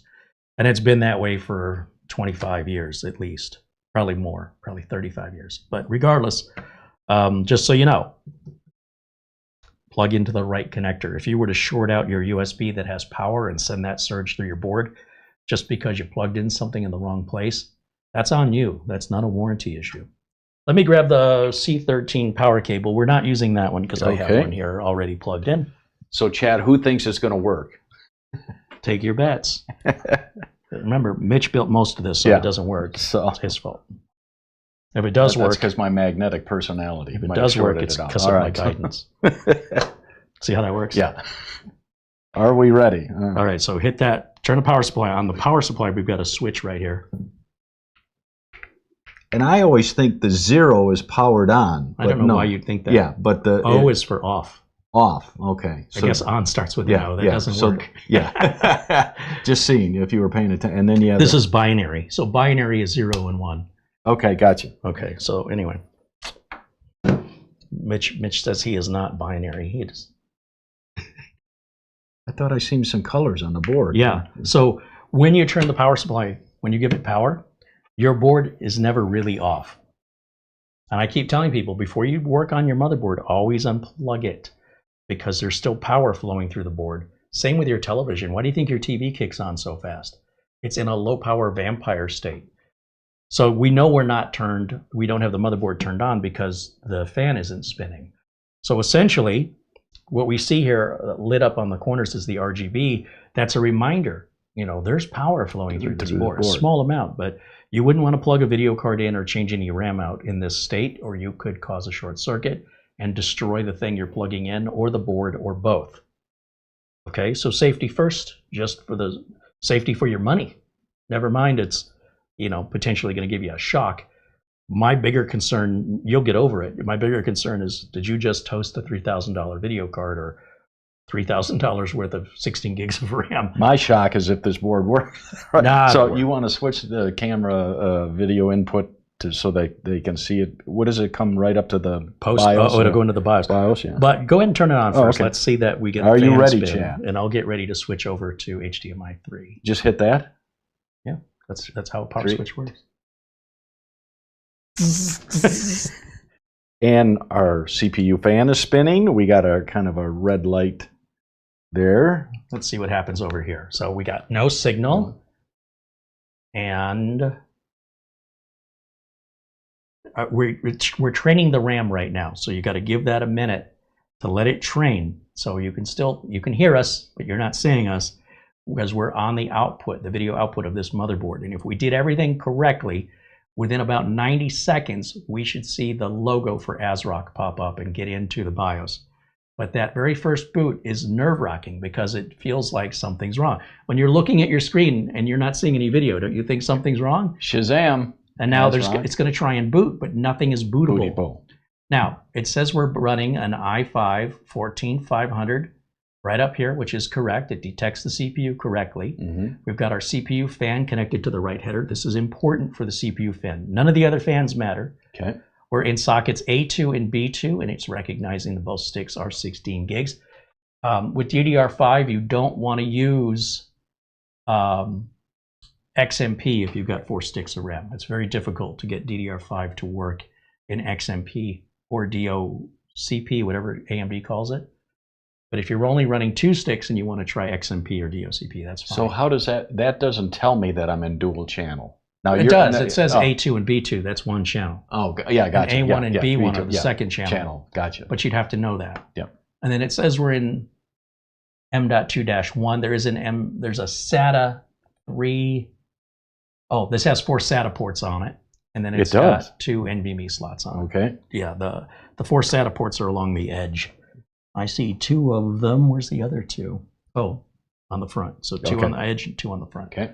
And we will plug the optical drive.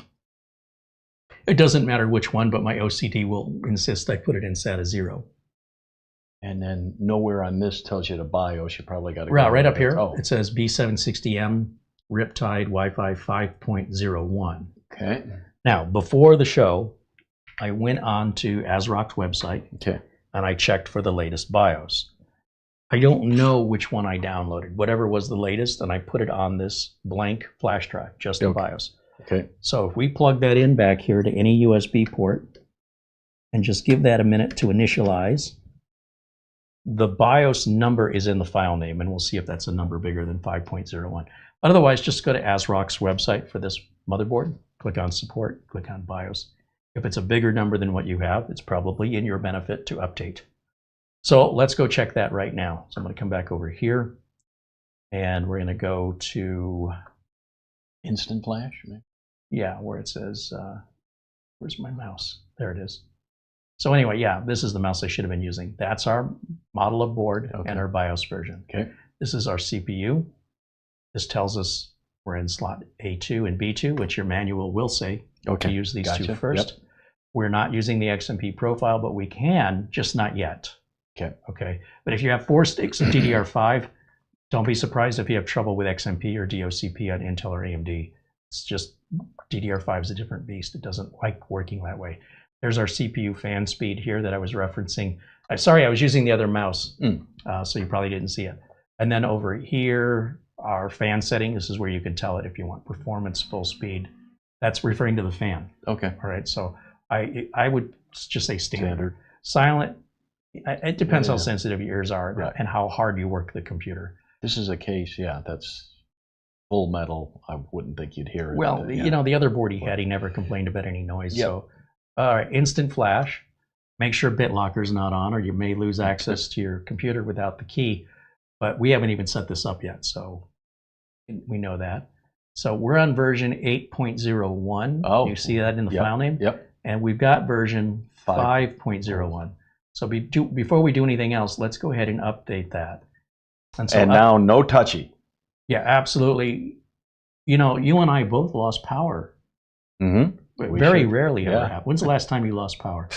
2 or 3 years ago. Yeah, and not on the same day. No, but pretty close, about to the same time. And it was our local area. Yeah, it wasn't just you. In other words, no. You could look out your window and see everything was dark. No. And it freaks you out, chat, because you're sitting there. I'm sitting there in my office, and suddenly the condo is pitch black, and your brain immediately goes to, did I pay the bill? Did I pay the bill? And then your brain goes, stupid, you're on auto pay. And I think you'd get some disconnect notices, wouldn't you? Yeah, or emails. So I'm like, oh, yeah. So then I open the condo, my front door, and the emergency lights are in the hall. Then I go to the window and look out at the building next to mine, and they're pitch dark. And then suddenly my phone pings and says, you know, we're aware of the outage. You know, start cooking the food in your refrigerator or your freezer, because it's going to be a while. You know, we were watching TV. Oh. It was about 11:30 at night, so we just kind of laying back watching TV, and all of a sudden TV went out, all the lights went out. The first thing I did is I looked out the window. Street lights are out, neighbors' lights are out. And by my bedside table, I always have a flashlight. Yep. And I always have my phone, so I had 2 different ways of getting light. And these flashlights are so bright now, these LEDs. And granted, it's a $100 flashlight, but it's a little teeny tiny flashlight. Yeah. Very similar to the one you see me use here on camera. If you shine it up with a white ceiling, it lights the whole room up as if you had a room. I want to see that flashlight later. Oh yeah, show it to me later. Yeah, I mean it's $100, and it'll go for 90 minutes. Right, and other flashlights don't last that. And I don't know about Carey, but they said it would take 2 hours to turn the power back on. It was back on in 15 minutes. Yeah, same. So I was like, sweet, yeah. So I was settling in. Yeah. And I had a pizza cooking in the oven. Okay. And I just let it stay in the oven. Yeah. And went down with the flashlight after a few minutes and said, I'll check on it. I But- didn't want to open the oven door. But like Uncle Carey taught me, the last lightning storm, as soon as that power went off, I went around, I unplugged all my audio video gear from my screening room. I unplugged my NAS. I actually turned off and unplugged my main daily driver desktop, because I said, you know, when that power comes back to the building, I don't know how much juice, and even though everything's on surge protectors, I'm not doing it. So then in 15 minutes, the power came on, and I spent all of 4 minutes running around, plugging everything back in. And so, yeah. And then, of course, both Carey and I got the, from our NASs, your NAS was shut down improperly. Yep. And so Uncle Carey said, Mitch, why don't you run a data scrub? Since it did get shut down, and that took a couple of days, maybe 2.5 days, but yeah, but you still use the NAS. Yeah, still use it, and didn't really notice, and so yeah, but no, I haven't. That hasn't happened in my building in at least 3 years, and so yeah, luckily I wasn't doing a BIOS update at the time. No. And my laptop was off. I was pretty much done for the night. So anyway, so here we are. Yeah. We've got now, you can see BIOS version says 8.01. Boom. Right? So if we come back over here to camera 1. So then now, can you unplug that without hurting the board? You can. Yeah. Well, it's USB, so you don't have to turn the computer off for anything USB ever. There you go. And in this drawer, we have a Windows 11 25H2 installer. So again, without plugging in internet, without plugging in other flash drives or printers, no nonsense, okay? No dual monitors, just one monitor, power supply, and your Windows 11 installation media. If you don't know how to make Windows 11 installation media, you need to look at our library, because we've got videos dedicated to that process. That's already done, so all we have to do at this point, in theory, is just turn the computer off. Notice I don't care about the date or the time, nor do I care about the boot order. If you leave it alone out of the box, you will likely have zero problems. But if you start changing these things, well, your Uncle Carey warned you. This isn't 1992 anymore. You don't have to do that stuff. Let me put in my sectors, cylinders, and heads for my hard drive. No, that's the old way.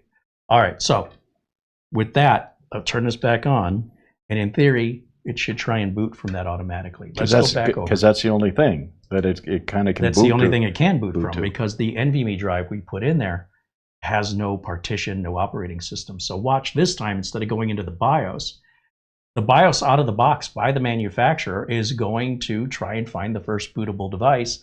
And in just a minute here, by us just waiting patiently, we should see the screen come up and say, let's see the little Windows toilet bowl flushing. Hopefully here in just a minute.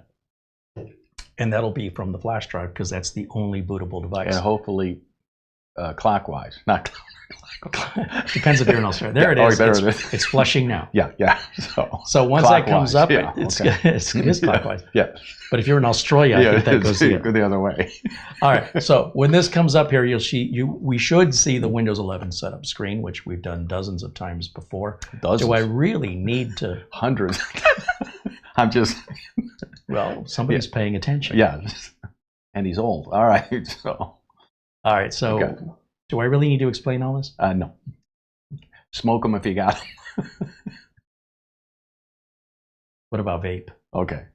Vape them if you got them. No product key. We'll get that later from our friends at VIP-URCDKEYs. Yeah. Windows 11 Pro is what the customer wants. But I'm going to buy a Windows 10 Pro key because it's a few dollars cheaper. Okay. And it doesn't know the difference. Okay. Next. And accept the license agreement. This looks different than the. The setup on 25H2 does look a little it's different. Windows 11. That's right. So this, it's 25H2. Oh, gotcha. So that's different. Yeah. All right. So disk 0 is what we want. Disk 1 is the Windows installation flash drive. So this is why you don't want to have lots of drives. Just the one drive. It's a 2 terabyte drive. Hit next. And that's going to create all of our partitions, formats. It just verifies this is what you're going to do. Yeah, we're not keeping anything. Boy, that stock fan is whisper quiet. Right? We've got that out of the box, and it's just so... So many people still live in the past. It's so Yeah, frustrating I mean, to me that they think that nothing's changed, that we haven't grown and evolved. Just here it is, and just, 2 feet from me, and just whisper quiet in the standard mode. He didn't even put it in the silent mode, so... Correct. Yeah. There you go. And we didn't have to apply any thermal paste, or Right. how do you spread the thermal paste, and how much is too much, and what kind should I use? Yeah. People think thermal paste makes a difference in the cooling of the processor, which in most cases is not true. An expensive thermal paste is one that will stay moist for like 10, 12 years. If you're somebody that's constantly taking your cooler off, you're wasting your money on expensive thermal paste. That's a complete waste of money. And what's the most? I think I've seen a little tube for like $30. That's where I'm like, 30 A fool bucks. in their money will soon be parted. Yeah. And if you guys if that placebo makes you feel good, Better. then I want you to feel good. Spend 30. You know what? Spend 300 if you want to. But if what you care about is technically what makes a difference outside of your emotional need, but what measures scientifically as the best value, where it's pretty much the same, you can probably get a 3 degrees Celsius difference from one thermal paste to another. But given the error of margin you have to allow for room temperature and testing, once you allow that room of margin, which is probably about 3 degrees, it all works out to be essentially all exactly the same, or such a minor difference it doesn't make any difference at all. And then let me ask you this. Say on an 8-year build, after 4 builds, you're like, well, I'm going to remove my cooler and clean off the paste to reapply paste and then put it back on. Are you talking 1 degree? How much? First of all, you're never going to see, but how much difference by applying, say, a new thing of a thermal paste? Are you going to see a 2 degree difference with it brand new versus the 4-year-old stuff? Or To me, I can't tell you what it's going to be, but it's probably not worth it. Okay. Like that customer that we're rebuilding this for never ever changed his thermal paste in the 12 years he owned the system. Never once had a heating problem. All right. But he did have dust. Yeah. So if you really want your computer to run cool, then you got to pay attention to how hot your power supply is running first and foremost. How hot? Nobody knows. So make sure you dust it regularly. Just get a blower, a little hand blower or a can of air, and make sure that the metal heatsink underneath the fans on the cooler is not clogged up with lint and debris, because if the air can't get between the fins, this thing can run really hot. I would say blowing the dust out to make sure the fins are completely clean. Same goes true with a radiator on a car too. Will make a much bigger difference than what brand of antifreeze you buy. Can you imagine if we had this conversation and you're like, well, gee, Carey, do I get the orange antifreeze or do I get the Dexcon 3 antifreeze? Which one's going to make my car run cooler? And I'm going to tell you, use the one the car manufacturer tells you to use. Intel already designed this heatsink. They already put their thermal compound. They've already done all the testing for you. And they did it with college degrees.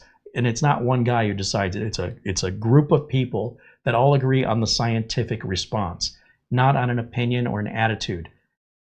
Then there's also the marketing people and the cost people that have to pencil push how much is this and how much is that. They've already done all that work. For you to throw that in the trash as worthless tells me more about you than you really probably want me to know. So it's your money and it's your time. But I will tell you, we have the evidence that if you leave the BIOS alone, other than updating it, I don't make any changes in there. I'm not changing the date and time. I didn't even look at it. I don't care. Windows will take care of that for us automatically. I'm not putting on a heavy-duty cooler because the cooler the CPU came with is what the CPU requires. Anything more than that is an emotional need, and if you've got the money for that, well, hey, look, can you lend me 50 till next Tuesday?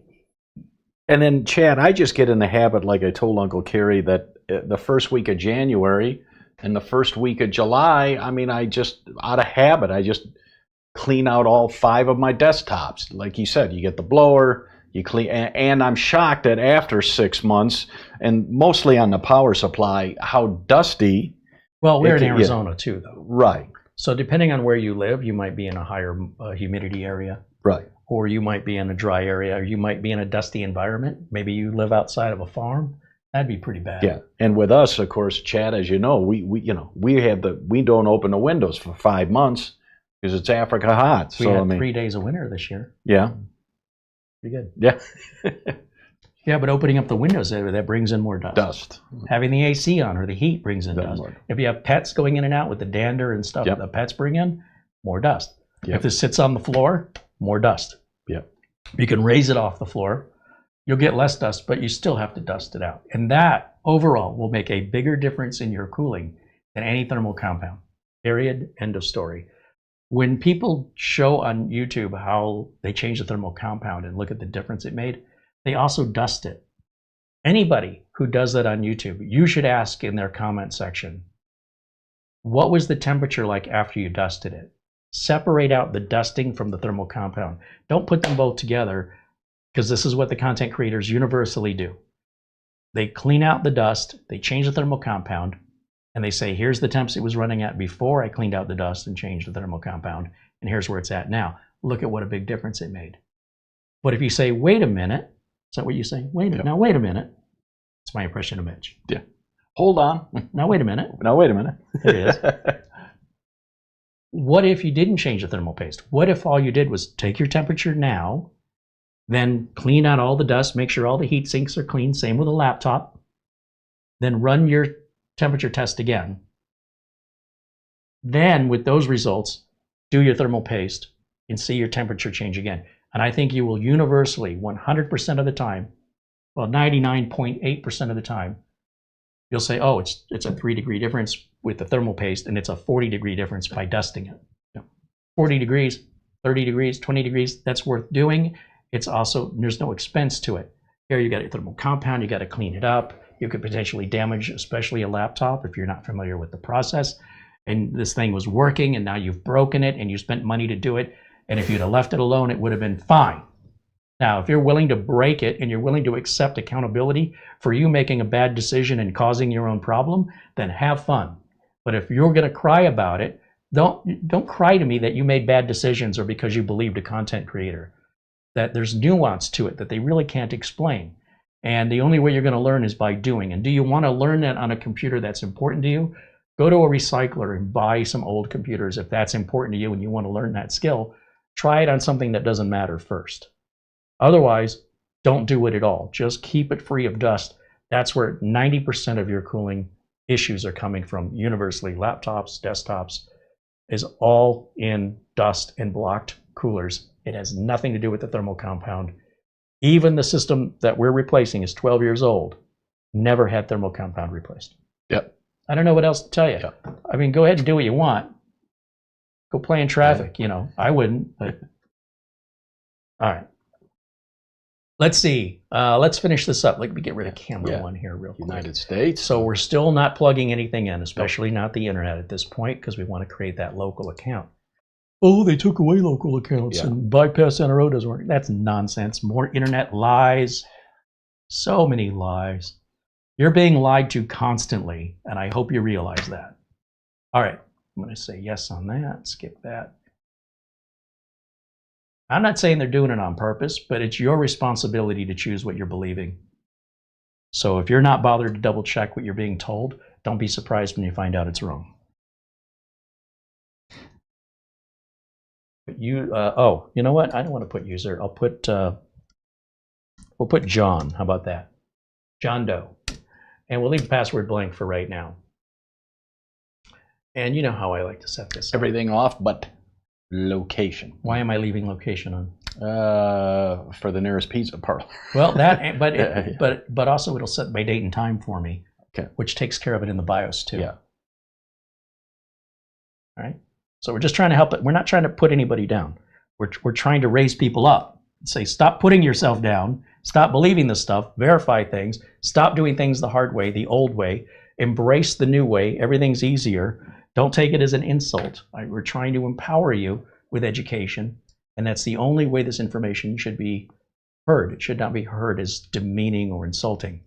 You want to keep doing it the old-fashioned hard way, go right ahead.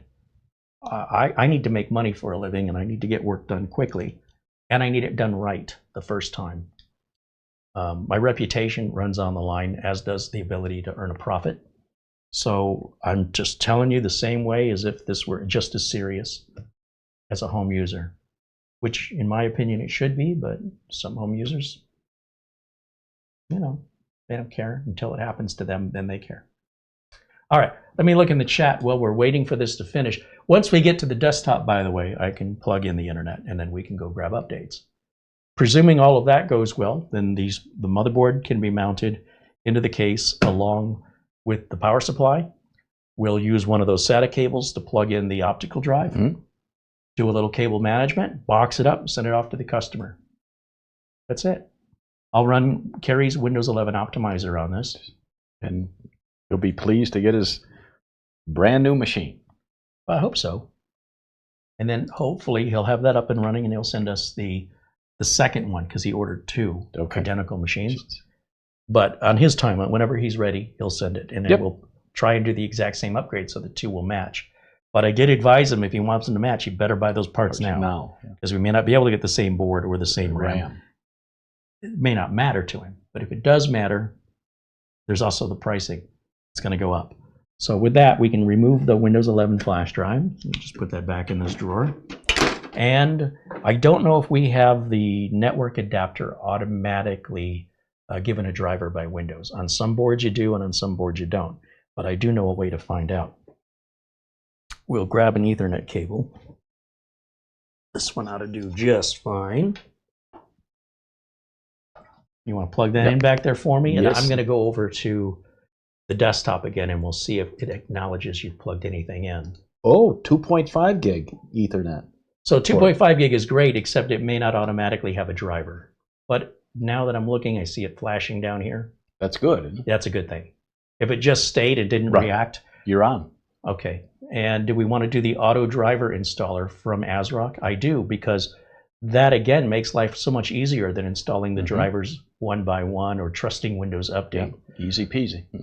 And you'll also notice when we plugged it into the network, it filled in our start menu. I think I've been there.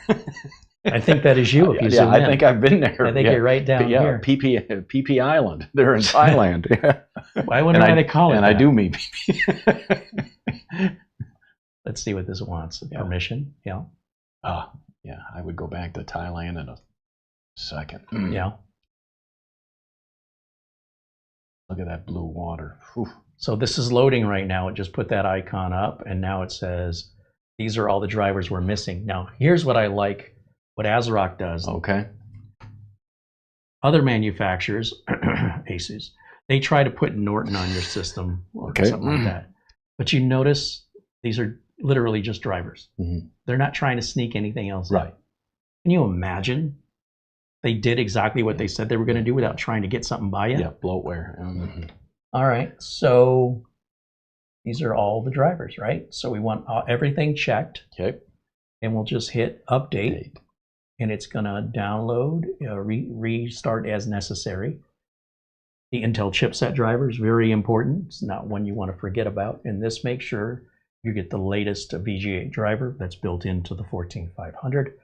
You're getting the latest Wi-Fi driver and Bluetooth driver along with the latest network card drivers too. So if we right-click on the Start menu and go to the Device Manager, I'm sure we'll see some of these devices will have the little exclamation marks. What are these? Who cares? Because this is doing the work for you. Yeah. Uncle Mitch, he has 2.5. Very fast, but kind of expensive. Yeah, well, just wait till you go to 10 gig. Yeah, but well worth it, yeah. Generally, the faster connections are for people that are utilizing the network or the internet simultaneously, like water pressure. If two people or someone's doing laundry and someone's trying to take a shower, you might notice the water pressure goes down the more people use it. And with internet, it's the same way. Yeah. Is that like when you're in the shower and somebody flushes and then the person in the shower gets the cold water? I think they get scalding hot, wouldn't they get scalding hot. The toilet should be cold. Cold, right. So they're taking the cold water, leaving you with the hot. But if you've got enough water pressure in your house, you shouldn't feel it. Right. Or if somebody's doing a load of laundry.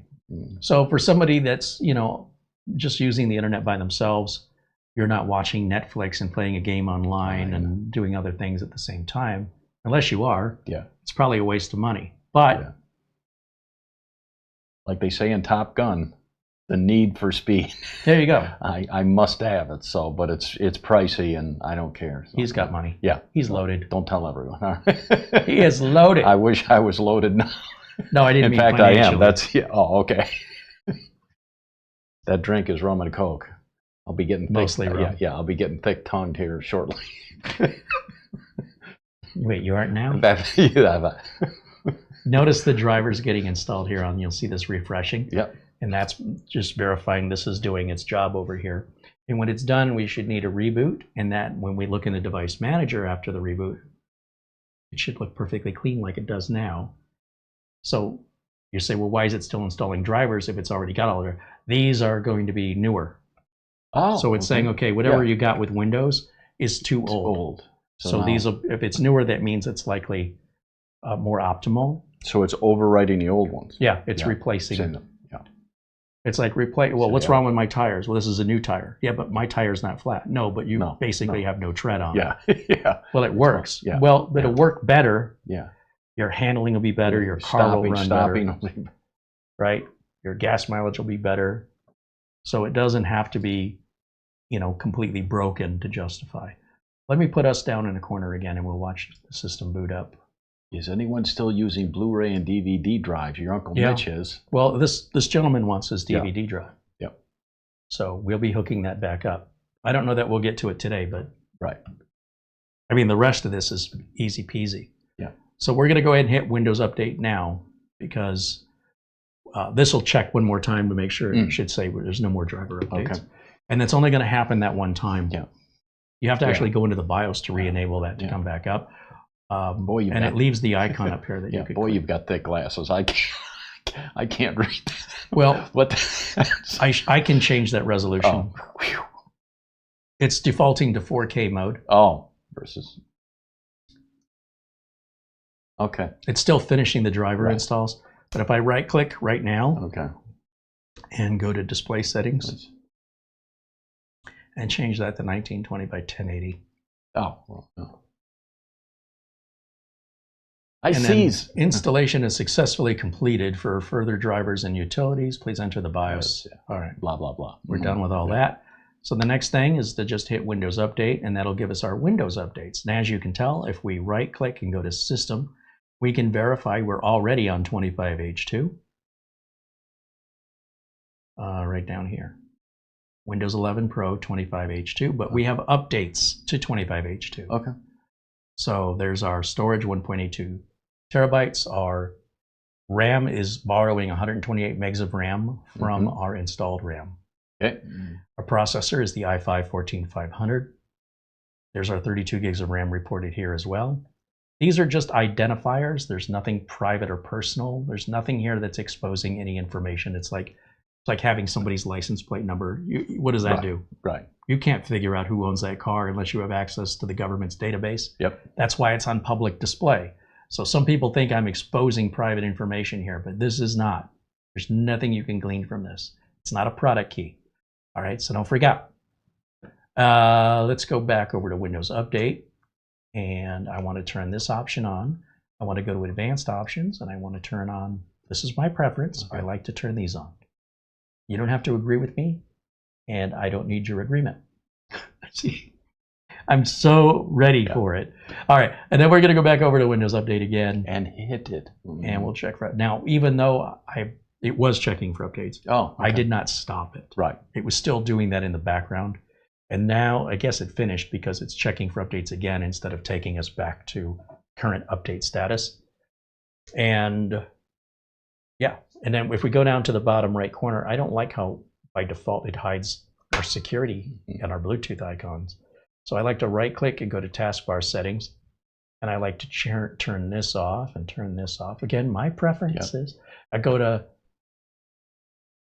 system tray icons, and I don't want to see OneDrive. I do want to see Bluetooth. In fact, I want to see everything they're hiding and hide everything they're showing. And then I told Uncle Carey, can you move the icons from the center of the screen over to the left like it was Windows 10? If you don't And like I'm your start menu and here. I'm like, he's like, I can do it in 2 clicks. I'm like, okay, can you do it? Too. So taskbar settings. Okay. And right here it says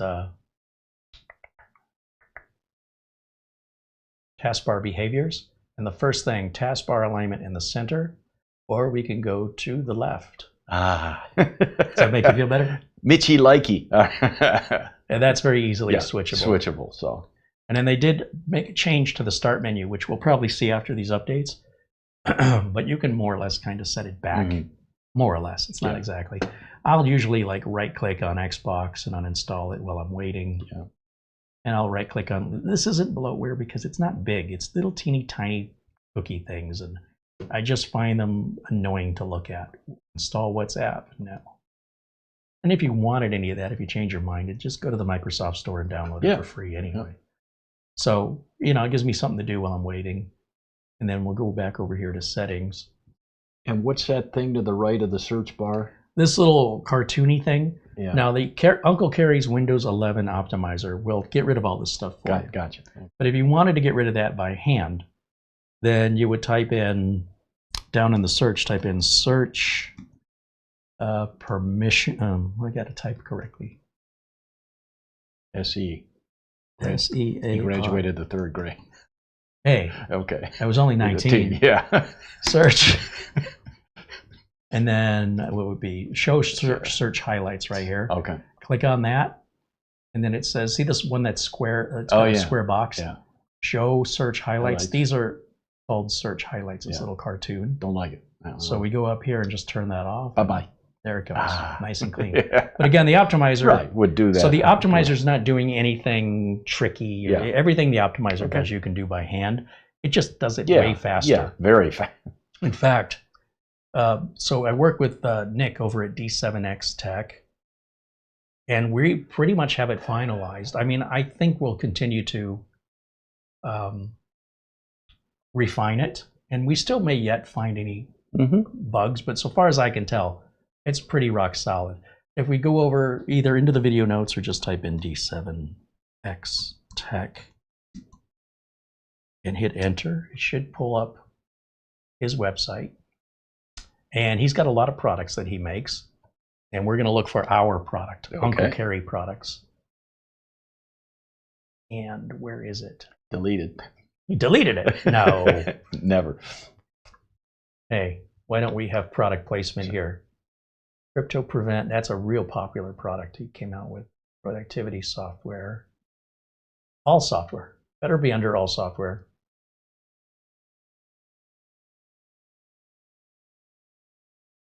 Uncle Carey, there it is. Uncle Carey's AMD chipset notifier, the Windows 11 optimizer, the Windows 10 optimizer, my Netfix tool. Notice they say for Windows 10 here. Yep. This is for Windows 11. Look, this thing has got way more features than the Windows 10 optimizer ever had. Yep. And it's only, what is it, 20 bucks? You buy it once, you can use it on as many computers as you want. It never expires, except when the support for the operating system is dropped by Microsoft, whenever they do that, then we drop support for the optimizer for that operating system. So the Windows 10 optimizer is still supported. But if Microsoft does in fact end support on Windows 10 this coming October, we will likely remove that product from the catalog because we don't want people to buy it and use it anymore. If Microsoft won't support their own product, how are we supposed to? Now, look at how many more features the optimizer has, and it gives us a bunch of information at the top of the screen. What Windows version, if it's activated, if TPM is installed or activated, Secure Boot, if it's activated. Okay. We have our SSID for people that clone and now they're having connectivity problems on their network. If you see a machine with the exact same SID on your network, that's your problem because you cloned it. The username, which user are we looking at? This is, in this example, user is user. Our computer name on the network is called this, and our work group name is called it. This is just for information, so it helps you diagnose. If you hit the Optimize All button, all of these boxes here will go green. But if you just want to turn things individually on or off, just slide the slider. That's it. Over here, Tasks on Demand, there's Disk Cleanup, Driver Backup. No extra charge for that. It's all built in to back up your own drivers. The PC Manager, which is a free piece of software from Microsoft that does not come installed by default. It's CCleaner, basically, but a version that doesn't break your computer.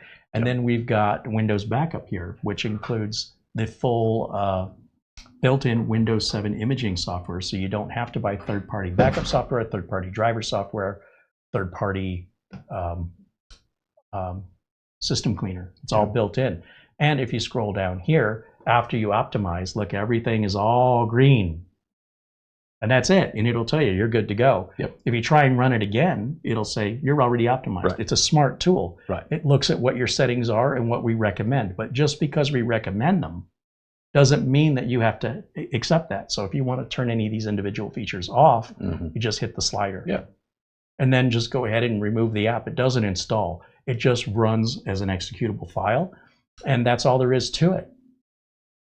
So I anticipate we'll be adding more to this. I just don't know at this point what yet, depending on what Microsoft does. And that's why I say it's done, but it's never quite done. But as far as like any bugs or issues, it should be 100%.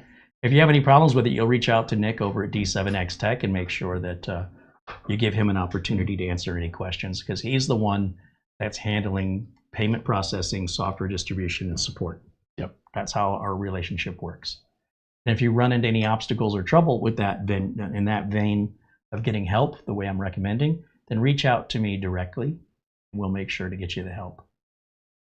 Now, we only ask that you don't copy the software and give it away. We're asking people to, feel free to use it on as many computers as you want. But once it's run, there's no reason to run it again. Just take it off your friend's computer. Tell them if they want to buy it, where to get it. Look, we don't have the sponsorships here. We're not, don't have any corporate overlords. So for that reason, money is tight, and that affects the amount of content we make, how frequently we make it, and what we can do. In fact, if not for this customer allowing us to upgrade his computer on camera, we don't have the budget to do this for fun. We used to. Those days are gone. But those days could come back again if we start seeing a lot of viewer contributions. So the future of this channel is in the hands of the viewers. All right, that's just how it works today. Advertising, the commercials and the ads, you still see commercials and ads, but they don't pay much. They used to pay quite a bit. So those days are gone for every YouTube content creator on the platform. We have to come up with other ways. We need to sell merch, or we need to partner up with a big corporation that wants to, treat us like we're their puppet and they control what we can say or when we can say it and how we can say it. Man, I don't want to do none of that. But we might start having to. All right, and of course, thanks to all of our members, because they're the ones that, with those monthly memberships, they get access to members-only videos every Monday that only members can watch. They are never made public. And it's also, the chat room is open. It's a much smaller chat room, so things are a lot calmer. It's a lot more informal, just friends hanging out. They get access to our video archive of videos that are over 12 months old. Sam LK says, what happened to the tipping? Remember how it used to be where they could click on something? I think you can do tipping on recorded videos, not on live videos. Yeah. On live videos, you do what's called a super chat. Oh. And they call it tipping after the video's live. There should be like a $sign icon for. That's right, yeah. Yeah. I mean, I'm not turning this into a telethon or anything. I'm just telling you these are the challenges every content creator is facing. Most content creators go to advertising. Big corporations can write big checks, but you better do what they tell you to. Yep. If you want independent freedom, you better independently finance it. And that's going to come from our viewers. And, if we can make some money on the optimizer, I need the optimizer anyway for my own work. That benefits us as well, and we appreciate. We never expect the support, which is why we always appreciate it.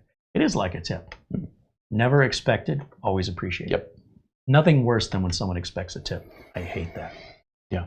Oh, you didn't tip me? Seen enough videos of the delivery driver. Or I'm going to have some of these fries. That is just disgusting. You better compliment me. If you don't compliment me, then I'm going to be nasty to you. That's a weird attitude to have. Well, or I go to the smoothie store and, you're paying with your card. Well, there's just one more screen, and you know what that screen is. Yeah, let me just turn this around. Yeah, let me just turn this around. I'm like, no. There was a funny YouTube video with this guy's like, I am sick of everybody wanting, oh, just give us some more money. Give us some more money. I'm done with it. I've had it. And he just does this whole, and they go, well, just asking if you want to give $1 to the Hungry Children's Fund. Oh, well, yeah. The orphans. Well, that's different. Right. But I don't want to tip you. I don't want to tip you for something. Yeah. You go to the ice cream shop and they get your scoop and they put it on there and they go, the tip jar. Yeah. You scooped. Yeah. You did what they paid you. Are you volunteering here? Yeah. If there should be a place for tipping, it's a soup kitchen. Right. You got the food for free. At least you can do is throw a few bucks to the cook at the dishwasher. Sure. Which is normally the volunteers. And they're like, hey, if I had a few bucks, I wouldn't be at the soup kitchen. Yeah. Well, if I had a few bucks, I wouldn't be at Dairy. Yeah. Asking around. Yeah. Ice cream shop. Yep. Anyway, that went nowhere. I didn't really think that one out. Looking at the chat, what else do we see? Bikeman says, I barely use my USB CD DVD writer these days. You still use yours? Yeah. Yeah. Not to write, just to read. How often? Blu-rays. Probably once a week, something like that. Did it used to be more often? Oh yeah. And do you think that in the future it'll be less often? Probably, yeah. Just not there yet. Yeah. But Chad, I'm still buying, box sets of Blu-rays. My recent kind of Christmas gift to myself was the complete series of the TV show House. He never saw House. Never saw it. And, he said, hey, you ever heard of this show House? It's pretty good. And I'm like, Carey's like, yeah, it was great. I'm like, how? I never hear about these things. I'm like, even Ray Donovan. I never. My brother's like, you've never watched? I'm like, no. He's like, get the box set. So I'm, so then I've got the box set and loaded it up on my NAS. And who has time anymore, Chad? I'm out. We're winter here in Phoenix, where the weather is gorgeous. Ride that motorcycle. I'm riding my motorcycle to Tortilla Flats with a buddy last Wednesday. Had a nice hamburger. Rode back, a lot of switchbacks, kind of made me seasick, but I kept going. Good times. Good. And the lines are shorter than Disneyland. Yeah, good times. And so, I think the high that day was like 78, and here I am. And I didn't take my leather jacket, but my Kevlar, in case I put the bike down. But no, bike's running great. Would like to take one more long trip, but it's, again, riding I thought was going to be glamorous. And at my age, literally the first 3 days, I would wake up in the hotel, so, as they say, stove up. I had to have glamour ass. Yeah, I had to pop Tylenols like mints just to loosen. Just to loosen up. And then after 3 days, I was all right. But those first 2 nights, I would wake up in the morning thinking, I can't get on that bike. And then your brain goes, well, you got to. I mean, what are you going to sit here in this hotel Suck it up for 3 days? Yeah, suck it up, Buttercup. And I'm like, and then it kind of, pop a few Tylenol and back on the road. And by the 4th day, I was getting used to it. But the riding by myself just wasn't as glamorous as I kind of thought it was going to be. So. It's good for a little local. Yeah. Whereas when you're in your car and you got your cooler on the seat next to you and you have drinks and you got your tunes and you got your iPhone going. And if it's raining. And if it's raining and if it's foggy, I mean, you can keep going. And in a pinch, I can put the 2 back seats of the Subaru Forester down and sleep back there on a foam mattress. And if the weather's not 100 out. And if somebody hits you, you don't fly off. No. So I'm like, maybe this summer the road trip. I can kill 4 or 6 weeks. Taking my time. Never seen Portland. Never seen Seattle. I mean, the Seattle with the Space Needle. I mean, I must have seen it in 100 movies, and I'm like, I know it's cheesy and it's touristy, but to kind of go up in it and look around, I go, okay. I don't think it's cheesy. It's like the St. Louis Arch or the Eiffel Tower, the stuff that was built for the World Fair and stuff. Or Machu Picchu that Uncle Mitch walked around last year. That was really I'll never get over Machu Picchu. Let's see. Paul wants to know, would I use any beta firmware or BIOS updates? Well, if the beta update is provided on the website, in other words, it's a publicly released beta, what that means is that, first of all, if the beta is shady, they're not going to send it out.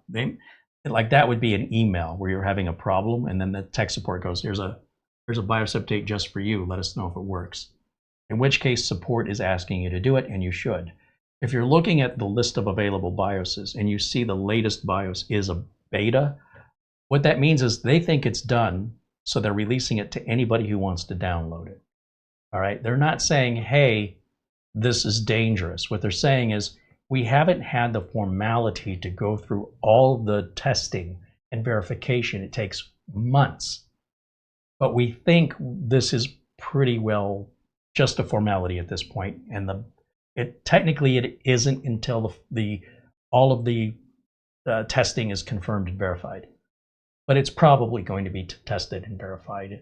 It's just going to take 6 or 8 weeks. In the meantime, it's probably fine, and that's why it's available for you to download. Now, if you're going to some sketchy website that is not the manufacturer downloading a beta BIOS, in fact, if you're downloading any BIOS that's not sourced from the manufacturer, if you're going to Softpedia or Major Geeks, Don't do it. I don't even know what to tell you. I mean, do you eat food out of the trash can? Don't you want to know where the food came from? I would simply trust the manufacturer. And if that manufacturer thought that BIOS that was beta was going to jeopardize your system integrity, it would not be there for you to download it. You would have to have a personal invite from tech support. So yes, I will use a beta BIOS. What you're seeing is a disclaimer where they're covering their butt that just in case they miss something, we're not going to you can't hold us responsible for any data loss or problems. And sometimes that does happen. Sometimes there's an issue, somebody's configuration they hadn't thought of, and you'll see the beta BIOS change letter from A to B. And then they have to start the whole testing process. There's a word for it. It's a quality control, and it is painstakingly time-consuming to go through the verification process so you can finally give it the official stamp. But that's bureaucratic, cover your butt, litigation type stuff. At the point that they release it for the public to download it, and I cannot stress this enough, it's probably just fine. If it wasn't, they would not have made it available to you. Okay, so. I think we're all up to date the last time I saw you try it. I think so too. Yeah. Let's go back, start, settings, Windows Update. And I think it's gonna come up and tell us we're cool. What we do next, and we're just about out of time here, yeah, is these parts will go into the case. Yep. Pretty simple stuff. Yep. The cables will need to be cable managed. I'll buy a key from our friends over at VIP-URCDKEys to activate Windows now that I know that it works. I'll run the optimizer on it. I like to put VLC on here, and I like to remove a couple things that I don't like personally. I don't like my customers to have remote desktop access by Windows installed. It's a security concern. And again, anything I'm removing out of there, like Xbox Live and stuff like that, the customers can go to the Microsoft Store, put that right back on again. So I'm not taking out anything like Microsoft News. I'll take that out. If it's got mobile plans, I take that out. OneDrive I usually leave in because some people want it. Microsoft Teams I take out because if somebody wants Microsoft Teams, likely it's because they're going to join a team meeting that they have a link for. When they click the link, it's going to say, do you want Teams? You get it for free. So if you don't need it, why have it in case you need it? Wait until you need it and then get it. It keeps your system resources free. So other than that, that's pretty much all that remains. Then this week we can get this box back up, take it over to FedEx, have it shipped to the customer, let them just kind of go over it, make sure everything looks good, start getting used to Windows 11, start putting their applications back on it. They've got backups for all their data. And once they feel comfortable to start using that as their daily driver, they can shut down the second PC, send it to us, and we'll do this whole thing again. Okay. And then in 12 more years, he can reach back out in 2038 and say, hey. If you're still above ground. All right. Why don't we go to camera 1, 2? Yeah, we're good up here. here. So. We're here in the corner. Camera 1, There full we go. screen. There There we it go. is. All right. And before we questions? wrap up, chat, Uh-oh. what do you think? No. What do you think? This isn't a beard. This is a goatee. It kind of looks stupid. What do you doesn't think? look stupid. I What don't know do why you you say think? April 29th, Mitch has a consultation with a plastic surgeon who's going to implant a new personality. No, I'm thinking about these bags under my eyes, and so we'll see what the doc has to say. Because I'm that, because I'm that vain. So the price certainly opened my eyes. I'll bet. Yeah, but you work in film production. Yeah, so I think it's a rule. Right. Plastic surgery of some kind, I think, is. Well, I vowed Botox. never to go down that highway, but now that I'm wearing my contact lenses more and more, every time I look in the mirror, it looks like I'm holding coffee grounds. They got under my eyes, and Preparation H isn't working as good up there as it used to shrink. I told you not to reuse that. To shrink those bags. So now I got pink eye. He's the best. He's the best surgeon in Phoenix, and so that's the soonest slot they had was April 29th, and I'm like, well, schedule me in and let me talk to him. Kind of a birthday gift to myself. So maybe I don't. It just depends how much your eyes are worth. Yeah. Bikeman says his MSI board has about 4 or 5 beta BIOSes. Yeah, that's fine. That means they're just refining some things that affected a few people. That's normal.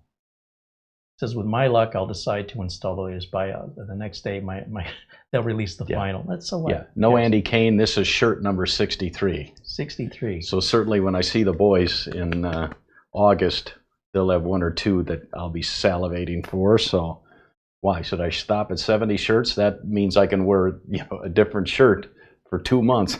You'll have to see them in concert 7 more times. Yeah. You only get those in concert, right? You don't get those mail order anymore. Oh, no, I do. Yeah, I can't on their website. Oh, you do get them online? Yeah. So. I thought they were souvenirs from concerts. Yeah. Scott says, thanks, Carey, Mara, and Mitch. Great stream. Thank you, Scott. Thanks, everyone, for tuning in. And hopefully Uncle Carey won't wait 11 months, 10 months I can't believe it's been that long. But in all fairness, hold on a minute. Right. I mean, you had to go and get your vanity surgery for your heart. Yeah. Then, by the way, yeah. Totally elective surgery. Yeah. You just wanted to get it done sooner rather than later. Yeah. That was your choice. Yeah. Then you needed like forever to heal, like 6 or 8 weeks. Yeah. Then you went to out of the country. Yeah, Hong Kong and South Korea. Yeah. Then, I don't know. Didn't you go on a road trip somewhere? Well, then it was Christmas, Well, yeah. And New Year's. Yeah. And Arbor Day. Yeah. So, but good to be alive, feeling great. And maybe it's good to be dead. Yeah. I don't hear anybody complaining. Yeah. And chat, I'll throw it to you. Where in the world should Uncle Mitch go after Taiwan? I just Fiji. don't know. There's Ireland and Scotland. Bora Bora. Yeah. They speak Tahiti. English. Tahiti, yeah. New Zealand. Bermuda. Where I bungee jumped off the bridge, but they speak English. So it's Papua New Guinea. I'm getting tired of countries where English is not spoken. You're so American. You've got Google Translate, but I'm just like... Come on, you Parisians. Yeah. Speak English. Yeah. What's wrong with you? You're going to hate Switzerland. Yeah. They speak 3 languages and none of them's English. Yeah. But I did see online chat where I know with the new AirPod 3s, they can, with the Translate, but I saw something now where, you stick that in your ear, hand the person the other one, and there's virtually no lag time. I can speak English and they're hearing their language. They can speak English or their language and I'm hearing it in English. And I'm like, whoa, I mean, what a difference for my travel. Put that the cab drivers, I'll have to bring rubbing alcohol because once they jam it in their ear and hand it back to me, very sanitized. But has anybody ever gotten a disease that way? But the fact that I can just go, just talk and then I can hear it and I can talk and they can hear it with no lag time, I'm like, I got to look into that. So. Hoystein says in Norway we speak English. Okay. Norway looks beautiful. Yeah. But so does Denmark. Yeah. Maybe you can go to Greenland. You won't even need a passport. Yeah. Give it a few days. Yeah. Sweden, Switzerland, Germany, Belgium, Italy. Yeah. You've been to Italy. Yep.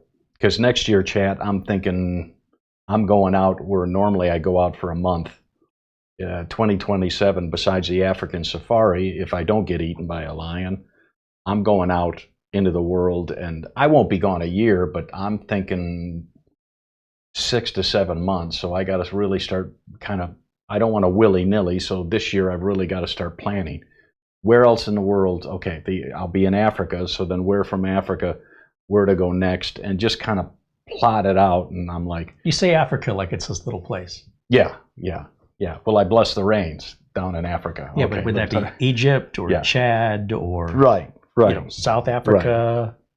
Right. Yeah, Dubai. I mean, it's corny, but I kind of want to see it with my own eyes. And Qatar. So I'm not big on the pyramids or the Sphinx, but I don't know if I'm in that neck of the woods. So, but next year I'm talking 6 or 7 what months. About? I mean, Brazil's a pretty big country. Yeah, and a piece of it. I've only been to. But Argentina. Yeah, I missed that. Uruguay, Paraguay. And I missed those. Yeah, I mean, I went to Santiago, Chile, and Quito, Ecuador, Spain, Portugal, Colombia. Yeah. Well, feed Mitch some ideas. Yeah. Touristy. The more touristy English speaking, the better. Yeah, that leaves Australia, which I've been to, New Zealand, where I only went to Auckland to bungee jump off the bridge as a tribute to my father.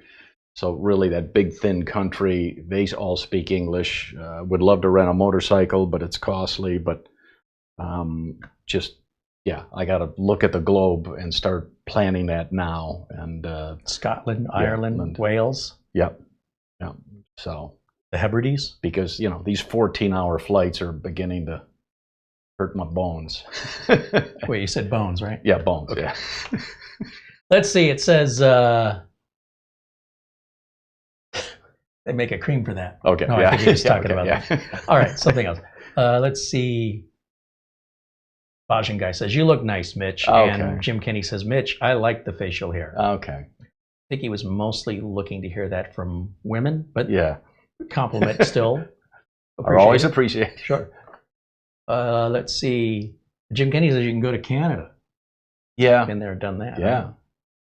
That's a big place, though, yeah. from Ontario to And here Carey and I grew up in Detroit. Yeah. And Toronto was right there, and I never went there. I never went there. And now people are going, "Oh, you don't want to go there now." And I'm like, it's expensive. And I'm like, okay, but and the U.S. dollar really hollers right now. So I'm like, I got to go to Canada. My American buck, a U.S. dollar, I get $1.50 Canadian. So it's really they'll pay you. Yeah. So I'm like, and they speak English except in Montreal. I don't speak French.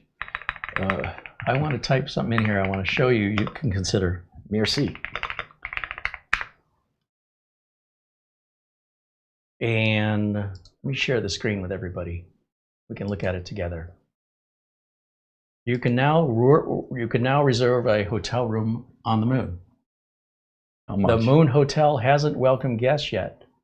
$250,000 is the starting. A mere bagatelle. All right. Yeah, and up to $1 million if you want a nice suite. Yeah. Okay. And it doesn't exist yet, but the commute alone could cost more than most homes.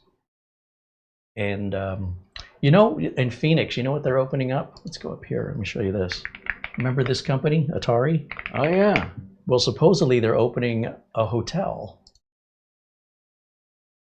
and it's going to be in Phoenix, downtown Phoenix. Okay. But the argument is like these renderings of what they want to build, right, would take a lot more money than they're asking for. Okay. So they're saying the land is secured, okay, and the partners are locked in. And they got 14 million, but this is probably going to cost 50, 60 million if they make it the way they're showing in these videos. Right.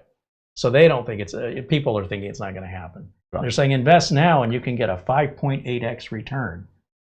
Or maybe the thing never actually starts construction and you lose your investment. Right. But the idea is they're building the first hotel, first Atari hotel, which will have, well, here's all your different investment levels and the architects. 10% pricing going to increase. It's not a concept, it's construction ready, they say. A total development budget of 124 million. Oh, maybe they will hit it, but if they're only getting 40 million, oof, that's still a lot of money they got to come up with. Yep. It's a Atari branded property with level 1 being a $124 million flagship. So they want to open a lot of these. And they don't tell us about it. Like what makes it so Atari?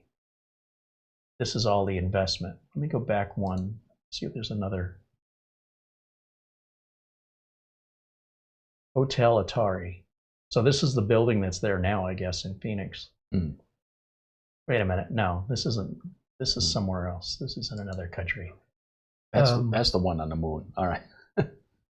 AtariHotel.com. Sorry. Okay, scroll down. It says it all started with Pong. Ping. Mm-hmm. And you can own a piece. Well, we're back to the investments. Yeah. Level 1, Phoenix. Start. That's going to cost a lot of money. Yeah. And they show it in a desert. It's going to be downtown. Right. So there's clearly renderings. yeah. Breakdown. Anyway, what I'm saying is you can go to vacation right here, right down the street. Probably cost you less. Yep. You're not really a gamer, are you? No. Just a gambler. Gambles with his life every time he gets on the motorcycle in Phoenix. Yeah. All right. I'm going to just look in the chat one more time. I think that's going to wrap it up. We're just at about 3 hours, so it doesn't feel like it's been that long since you were here. I'm just saying. Right. Yeah. I mean, it was May 9th. May the 9th was the last time. Yep. Wow. Just, you get older and time just compresses. Yeah. You know, when I was 10 years old, each year was 10% of my life. Pretty easy to remember. Stuff that happened in 10 years. You're 20 years old, and then every year becomes 5% of your life. 40 years old, it's 2.5% of your life, of those years, right? Am I doing the math right? Mm. And so as we get older and as we age, time seems to move faster, but I guess what's happening is it's all getting compressed. And then it feels like this is why you want compression. Someone said France. I have been to Monte Carlo.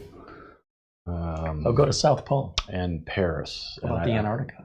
Yeah, and I really liked Paris. And it was good to see the parasites. Parasites. I see what you did there. You did there? Yeah. Yeah. It's not so unsure with all the scammers hanging around the Eiffel Tower. No, but to stand there in front of the real Mona Lisa, I'm like, jeez. Hey, you could just grab it and run. Yeah, they don't have much security over there. They're in the Louvre. Middle of the afternoon, no one will stop. Stand on the Eiffel Tower. Your Uncle Mitch has never been married, but I always told Uncle Carey if I were to take the plunge, I would like my honeymoon in Paris because the city just kind of oozes romance and, you know, put a beret on and walk down the street with a bottle of wine in this hand and big baguette under a cigarette, a beret. And a beret. You know, and some snails. Walking along the Seine. What a romantic. Along the Seine. So nice city. Mm. It does seem like a really nice place. And there's a great YouTube channel that I enjoy watching where this American woman married a French man. And she left the United States and living in France now. And she's like, let me show you what a Costco is like in France. And they go in and they walk around with their camera. Let me show you what grocery shopping looks like in France. Let me tell you about behaviors in France. Like in France, I guess they have these metal stalls. Just there's only one side to them with like little shallow walls, and they're public men's urination station just right on the sidewalk. No door to close. Yeah. And they're like, yeah, that's normal. You're going to see that in France. And so what they're doing is they're saying, if you're from America, these are the things that might shock you or that you might not expect. And so from grocery shopping to just, you know, American chains like Costco, how is it different? How is it the same? And that can really get you better prepared for what to expect if you do go to France. They talk about the street market and the types of food you can get there, where you can find it. My father took me to France, Chat, and we used a public restroom. And he didn't realize, and of course neither did I, that it's men and women restroom. So that certainly got his attention. That was back when. Standing up to the urinal. That was between the first and second year of the American Film Institute, so that would have been 83. In the 80s. Yeah. So he's like, and a woman walked in, went right to one of the stalls, and he's like, yeah, we don't see that much in America. That was a big deal in Ally McBeal when So- they had co-ed bathrooms. So, whew, like, well, we ain't in America, pops. All right. All well, right. That's our That's all I have to say about that. All right. our knowledge of other countries always goes to the bathroom. Yeah. So, well, bonjour to you, Andy. So, as I search the world as to places I want to see before I cash in my chips, and Somebody's I don't got gamble. chips. I'm a little And I don't gamble. crunchy. Yeah. I hope I didn't miss any questions. I don't see anything in here. Thank you to Mara, of course, for all of the work she does in the background with our thumbnail creation. Yep. She did a great job today, Yep. as always. A video description with all the parts that we've worked on today. The Windows 11 optimizer, the link is in the video notes. VIP-URCD keys, links, and coupon codes are in the video notes. Please read the video descriptions. And of course, if you want to reach out to us, you can always email. Right here, I'll put the email on the screen. So that video you made recently, are we allowed to show that? Yeah, there's music, but it's so in the background. But I don't know if that would be an issue or not. Yeah. I mean, I can try it. or Or would you rather we put a link to it? well, to be honest, he put a sound effect halfway through the monologue. There's a sound effect of a heart beating. Yeah. And I've had several people that I've shown it that say that pulled them out of the monologue because they didn't know why suddenly am I hearing a heart beating. Yeah. And I rewatched it and I agreed with them. So I emailed them back and said, you have to take that heartbeat out. So still a work in progress. We're not ready to share that yet. Right. So Okay. Yeah. But when he is ready, absolutely. share it. Yeah. Because it's raw and I'm proud of it. and if you want to see things he's done already, IMDb. the IMDb. Internet Movie Database, Mitch Morrison. Is it Mitchell? Mitch Morrison. Yeah. When I went to join the Screen Actors Guild, believe it or not, my father didn't believe me, but believe it or not, there was a Mitchell Morrison, and you can't have an actor with the same name. And the fact that, I've always gone by Mitch, so my dad's like, you didn't use your real name. I'm like, Dad, it was taken. So it was either Mitch or, Or you go call with your myself middle name. Mitch Phoenix. And it sounds like a private detective. So I'm like, no, Mitch Morrison. Well, I like it. It sounds David like- Bowie's name's not David Bowie. Right. His real name, David Bowie's real name, was. Oh man, I gotta hit Wikipedia. Before we get out of here. Well, the second name he picked was also taken, so Right. then he had to go to a third name. David Bowie, real name. Let's see. So his real name is David Jones, but there was already a Davy Jones. Yep. Right, so he couldn't use Davy Jones. Yeah. So then he changed it to right, because Davy Jones from the Monkees, because this was back in the '60s. David Robert Jones is David Bowie's real name, and he changed it from Davy Jones to Tom Jones. Right. That didn't work, so then he changed it to David Bowie. I want to say that was the order of name changing before he finally got one that wasn't already used. So you could have been H.G. Mitchell. Yeah. William H. Macy. Yep. Right? Where they start throwing initials in. Michael J. Fox. Yeah. I always wonder why they did that. Yeah. I never met anybody that says, my name's Michael J. Fox. Right. Who introduces himself like that? W.S. Anderson. Your name's W.S.? All right. Anyway, squirrels.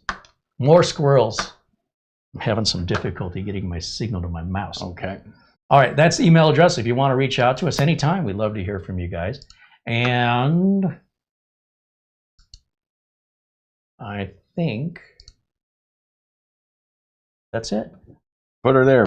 Good to see you as Good to see- always. good Look to at see. the fan stopped. I think the computer went to sleep on us. Okay. Let me hit the enter key and see if that fan starts turning. Okay. It just. So I never did go into the power Right. settings and Okay. check that. All right. So at this point now, we know this is golden. We'll power it off.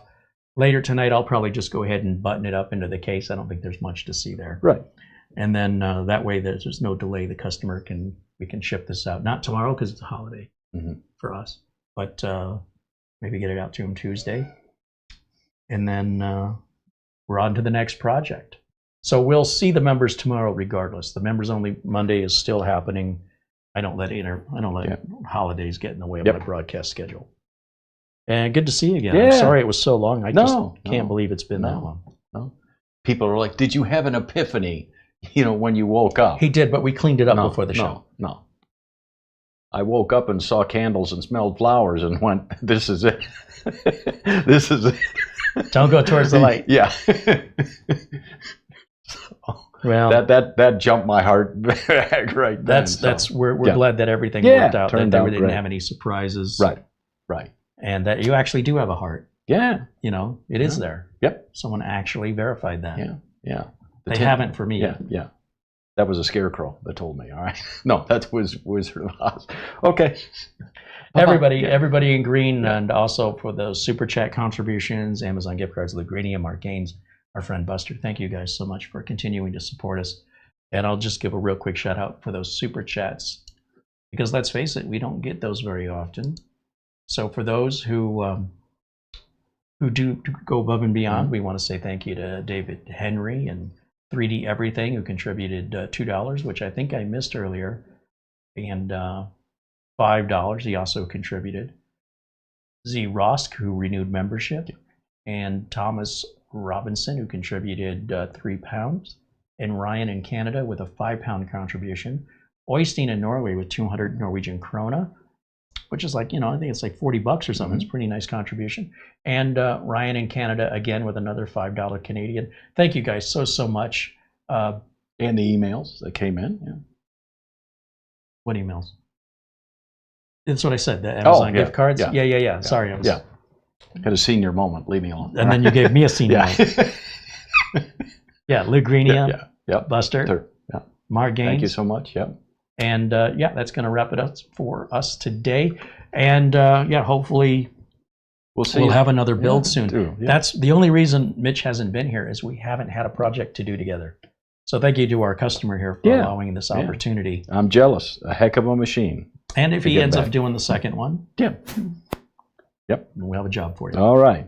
Thomas Robinson with another £3 super chat. Thank you, Tom. Just squeaked it in there at the end. That's right. All right, that'll wrap it up for us for today. Thank you for watching. We'll see the members tomorrow at 1 o'clock Phoenix time, 12 p.m. Pacific, 3 p.m. Eastern. And until next time, bye for now.